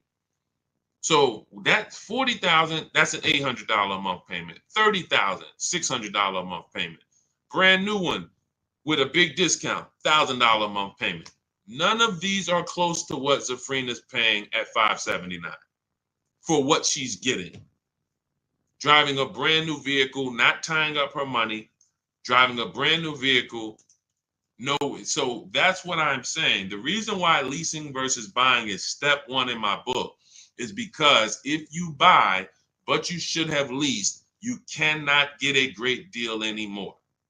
You cannot. That's why you're like, you may write me and be like, Deshone, man, I figured out I shouldn't be buying anymore. Should I stay in this car? Or should I switch to a lease now? There's no benefit in you staying in it. If you can swap from a finance to a lease or from a purchase to a lease right now, you should be doing that right now. There's no benefit to staying in a finance if you're not keeping the car long enough to get here. You're just delaying the inevitable, putting more money into the car, driving less car than you could be driving for the money you're paying. There's no benefits there. No benefits there. So that's it. Everything we're talking about is in my new digital book, Cars from Home, 7 Steps to Saving Time, Money, and Avoiding Dealerships. Our entire process is called Cars from Home. 90% of what we do to get these below market deals is at home with a computer. So you don't need to be a great negotiator to get these prices that you're seeing people pay. You do need to have the blueprint, and Cars from Home, my new digital book, is the blueprint, and you can get a copy for 75% off. It's normally $97, and it's worth every penny of $97, but $24 is better. If you can get to my bio before the 30-minute timer goes to 0, you can get your copy for 75% off, which is $24, and you'll have everything we're talking about, everything we haven't had time to talk about so far: leasing, buying, below market deals, purchases, the bank bidding war, where we have banks and credit unions bidding. All of this is laid out for you step by step in the book. So grab your copy in my TikTok bio, my Instagram bio, the YouTube comments, or the Facebook comments. Get there before 30 minutes is up. Okay, go ahead, Dolan, shoot the next question in. Body envy sculpting. What if you drive a lot of miles with a lease? That's very simple. You're still depreciating your vehicle whether you buy or lease. So let's just say you are driving 30,000 miles per year, but you're buying. You're destroying the value of your car. So you're paying for that. If you were going to sell a car today and it was 30, it had, let's say it's a used car, it has 40,000 miles on it. You go out this year and you drive another 30,000 miles. When you come back, you just, whatever you were going to sell the car for with 40,000 miles, forget it. Like, you put another 30,000 miles in 1 year, your value just dropped tremendously. High mileage drivers, you are getting killed the worst with depreciation, because you get these deals and you structure these deals like you're not a high mileage driver. That's why when I was at the dealership, some of you know I've spent 14 years in dealerships, 4 years in my own brokerage, 5 years in Mercedes, 5 with General Motors. So when I was in the dealership, people would come in, and especially when Uber first started, and they would have like a 5-year-old Honda, but it had 250,000 miles on it. And that wouldn't be a problem, except they still owed like 12 grand on it. That's the problem. So it's not that you're structuring your loan in a way where you drive. The only way for you to not have big negative equity every deal, 10 to 15,000 or more, is you would have to be putting that money down.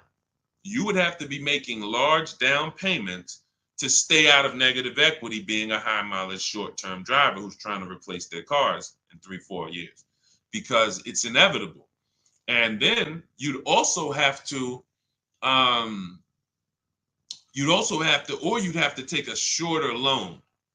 That's people's solution for high mileage drivers. You should either put more money down so you can avoid negative equity, or you should take a shorter loan. So instead of a 6-year loan, you should take a 4-year loan. Now, if you're just doing this mileage based on your normal life, business, your profession, then you should be leasing. If you could predict the mileage. If you can predict the mileage, then you should be leasing. And I'm gonna tell you where I learned this. I learned this from a customer when I was a manager at Hyundai. I was a manager at Hyundai for 6 weeks. Dealership was not for me, but 6 weeks I was there and I learned something very valuable. I was helping a guy return his lease. He had a Hyundai Sonata, and I looked at the mileage because we have to get the mileage at the end of the lease. It's 72,000 miles. And I asked him, I said, you lease this? He said, yeah, I always lease now. I used to buy it and I always would have negative equity. All I do is lease now. I pay a little more and then I drive my 25,000 miles a year. I get my 25,000 mile a year leases and that's it. I come every 3 years, I get me another one. He was in sales. Since then, I've been telling any one of my clients listen, let's take a look at a lease. Because when I looked at his payment, if a great deal on a Hyundai Sonata at the time, why my nose itching? If a great deal let's say a great deal on a Hyundai Sonata at that time might have been $350 a month.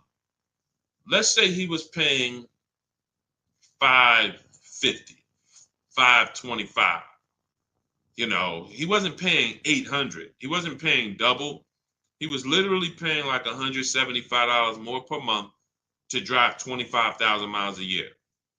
Huge, huge benefit. Now, if you don't know how to get good lease deals and you go and you try to do a high mileage lease, then it's going to suck. Because they're going to hit you with a high lease to begin with. And then they're going to say, oh, you want 25,000 miles? You want 20,000 miles? Oh, now you're going to be at 1,000 or 20. But if you do like what Jen did, Jen she uses our system. She gets her bids for her Honda CRV hybrid, very popular vehicle, has been for the last 3 years. She gets a $39,000 vehicle, $512 a month, no money down. That's a 1.3% lease. And then she adjusted it from 12,000 miles to 18,000 miles. Payment went from $512 to $563. Look. And then after that, she put money down because she wanted to lower her payment. See, we always talk about when you put money down, you have to lower it. You always have a good deal, a great deal, before you put money down. Money down is just to lower your payment on an already great deal. You can't buy your way to a great deal. You can't. So she had a 1.3% lease, and then she bumps it up to $563 a month. See, so some people who didn't understand lease structure, knowing they needed 18,000 miles per year like Jen, they would take the 12. They take the 12, take the $512 a month payment, not even ask, hey, how much would it cost me to get 18,000? Because that's what I need. She pays $45 more per month. She drives 18,000. She could bring that vehicle back with 60,000 miles on it in 3 years, and she could do it again and get another one. And she's not taking the depreciation hit. She's paying a small amount to drive that vehicle over the next 3 years. That's the benefit of getting below market lease deals. Hey, Ava. Hey, no problem. Yeah, thank you for what you do. No, thank you. Thanks for showing up. I'm here for the people who locked in. You know, that is what I'm here for. I'm here. I want you guys writing me, sending me your deals, sending me your offers, sending me what you get when you pick up your car, saying, hey, go into Goodreads, adding your reviews to the book, because that's what matters. That's all that matters. I hold myself accountable to what the people do. That's it. No, I don't, when I set out to teach, it was all about, God, we have to deliver a system where people can get the same results I get. If you can't get the same results I get, then it sucks. It's not a system. It's not a system. That's why I show all the people who I can on these streams without showing them all day. I could show 100 people on a stream, but then we just be sitting here looking at people all day long. All right. All right. So listen, y'all, we've been on for a little over an hour. Look, everything that if you're like, Deshaun, I want the whole blueprint, you can get it for $24. It's normally $97. This is my new digital book, Cars from Home, 7 Steps to Saving Time, Money, and Avoiding Dealerships. Everything about below market deals is in there step by step. There's 7 steps in our system. 7 steps. First step is the most important question. How many years are you keeping the next vehicle? The second step, what did I say? First step? First step is the most important question. Second step is the equity assessment. Third step is deal structure. Fourth step is shopping, not buying. Fifth step is multiple offers. Sixth step is paperwork and protection. Seventh step is delivery. 7 steps to below market deals for leases, purchases, new cars, used cars, all step by step. So you can get your copy as part of my welcome offer for 75% off. You won't pay the normal $97 price. You can go to my TikTok bio or my Instagram bio, or click the link in the YouTube comments or the Facebook comments, but it's only for 30 minutes. If you visited the site and the timer hit 0, then unfortunately, welcome offers away. The book is still worth every penny of $97. It'd still be one of the most valuable books, but $24 is better if you can get there before the 30 minutes is up. So keep me posted. We'll be back for more streams. Hold on, let me see this. Lease a car. When leasing a car and you don't use all your mileage, do they give you a refund at the end of the lease? No, Raw Doggy, but that's why we assess our equity. So take somebody like my mother. She's a low mileage driver. Her lease is up on her Mazda. We assess her equity. If the vehicle has retained value because of the lower mileage, we're going to sell that and put money in her bank account. So even if we have a vehicle, leasing is also a hedge against vehicles for vehicles that don't lose value a lot, be it through natural depreciation or be it through I bought 15,000 miles. I thought I was going to use it, but I only use 10,000 miles a year. So now I'm 15,000 miles under. Okay.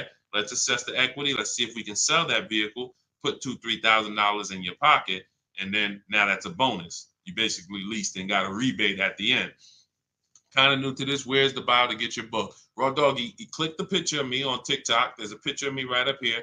If you're on Instagram, same picture of me. It'll take you to my profile, and you'll see a website there, a link. There's a link there, and then you click that, and then click the button that says 75% off new book. Okay, all of you who have been asking about the Shop with Deshaun program, you can certainly go to my bio and see if you qualify for that. I do shop with certain people all around the country for people who want a more personalized learning experience. Some of you are done with you. You might be a done with you person. So if you're a do-it-yourself person, that is the blueprint. Cars from Home, 7 steps to saving time, money, and avoiding dealerships. That is the blueprint. But if you're a done with me person, if you like to do things with people, personally, then you could also go to my bio and you can get information about the Shop with Deshaun program. I don't care how you do it. Just get in where you fit in, get multiple offers, unlearn what you've been taught, or I can't even say what you've been taught. If you think about it, no one taught you to buy a car. They programmed us. We didn't go into school. We didn't learn. This is how it was like. It was a programming. So that's why we have to unlearn that and relearn the new way. And then, the success is guaranteed. So God bless you. I will see y'all on the next stream. Everyone who got the book, congratulations. Use it. Win all day. God bless you.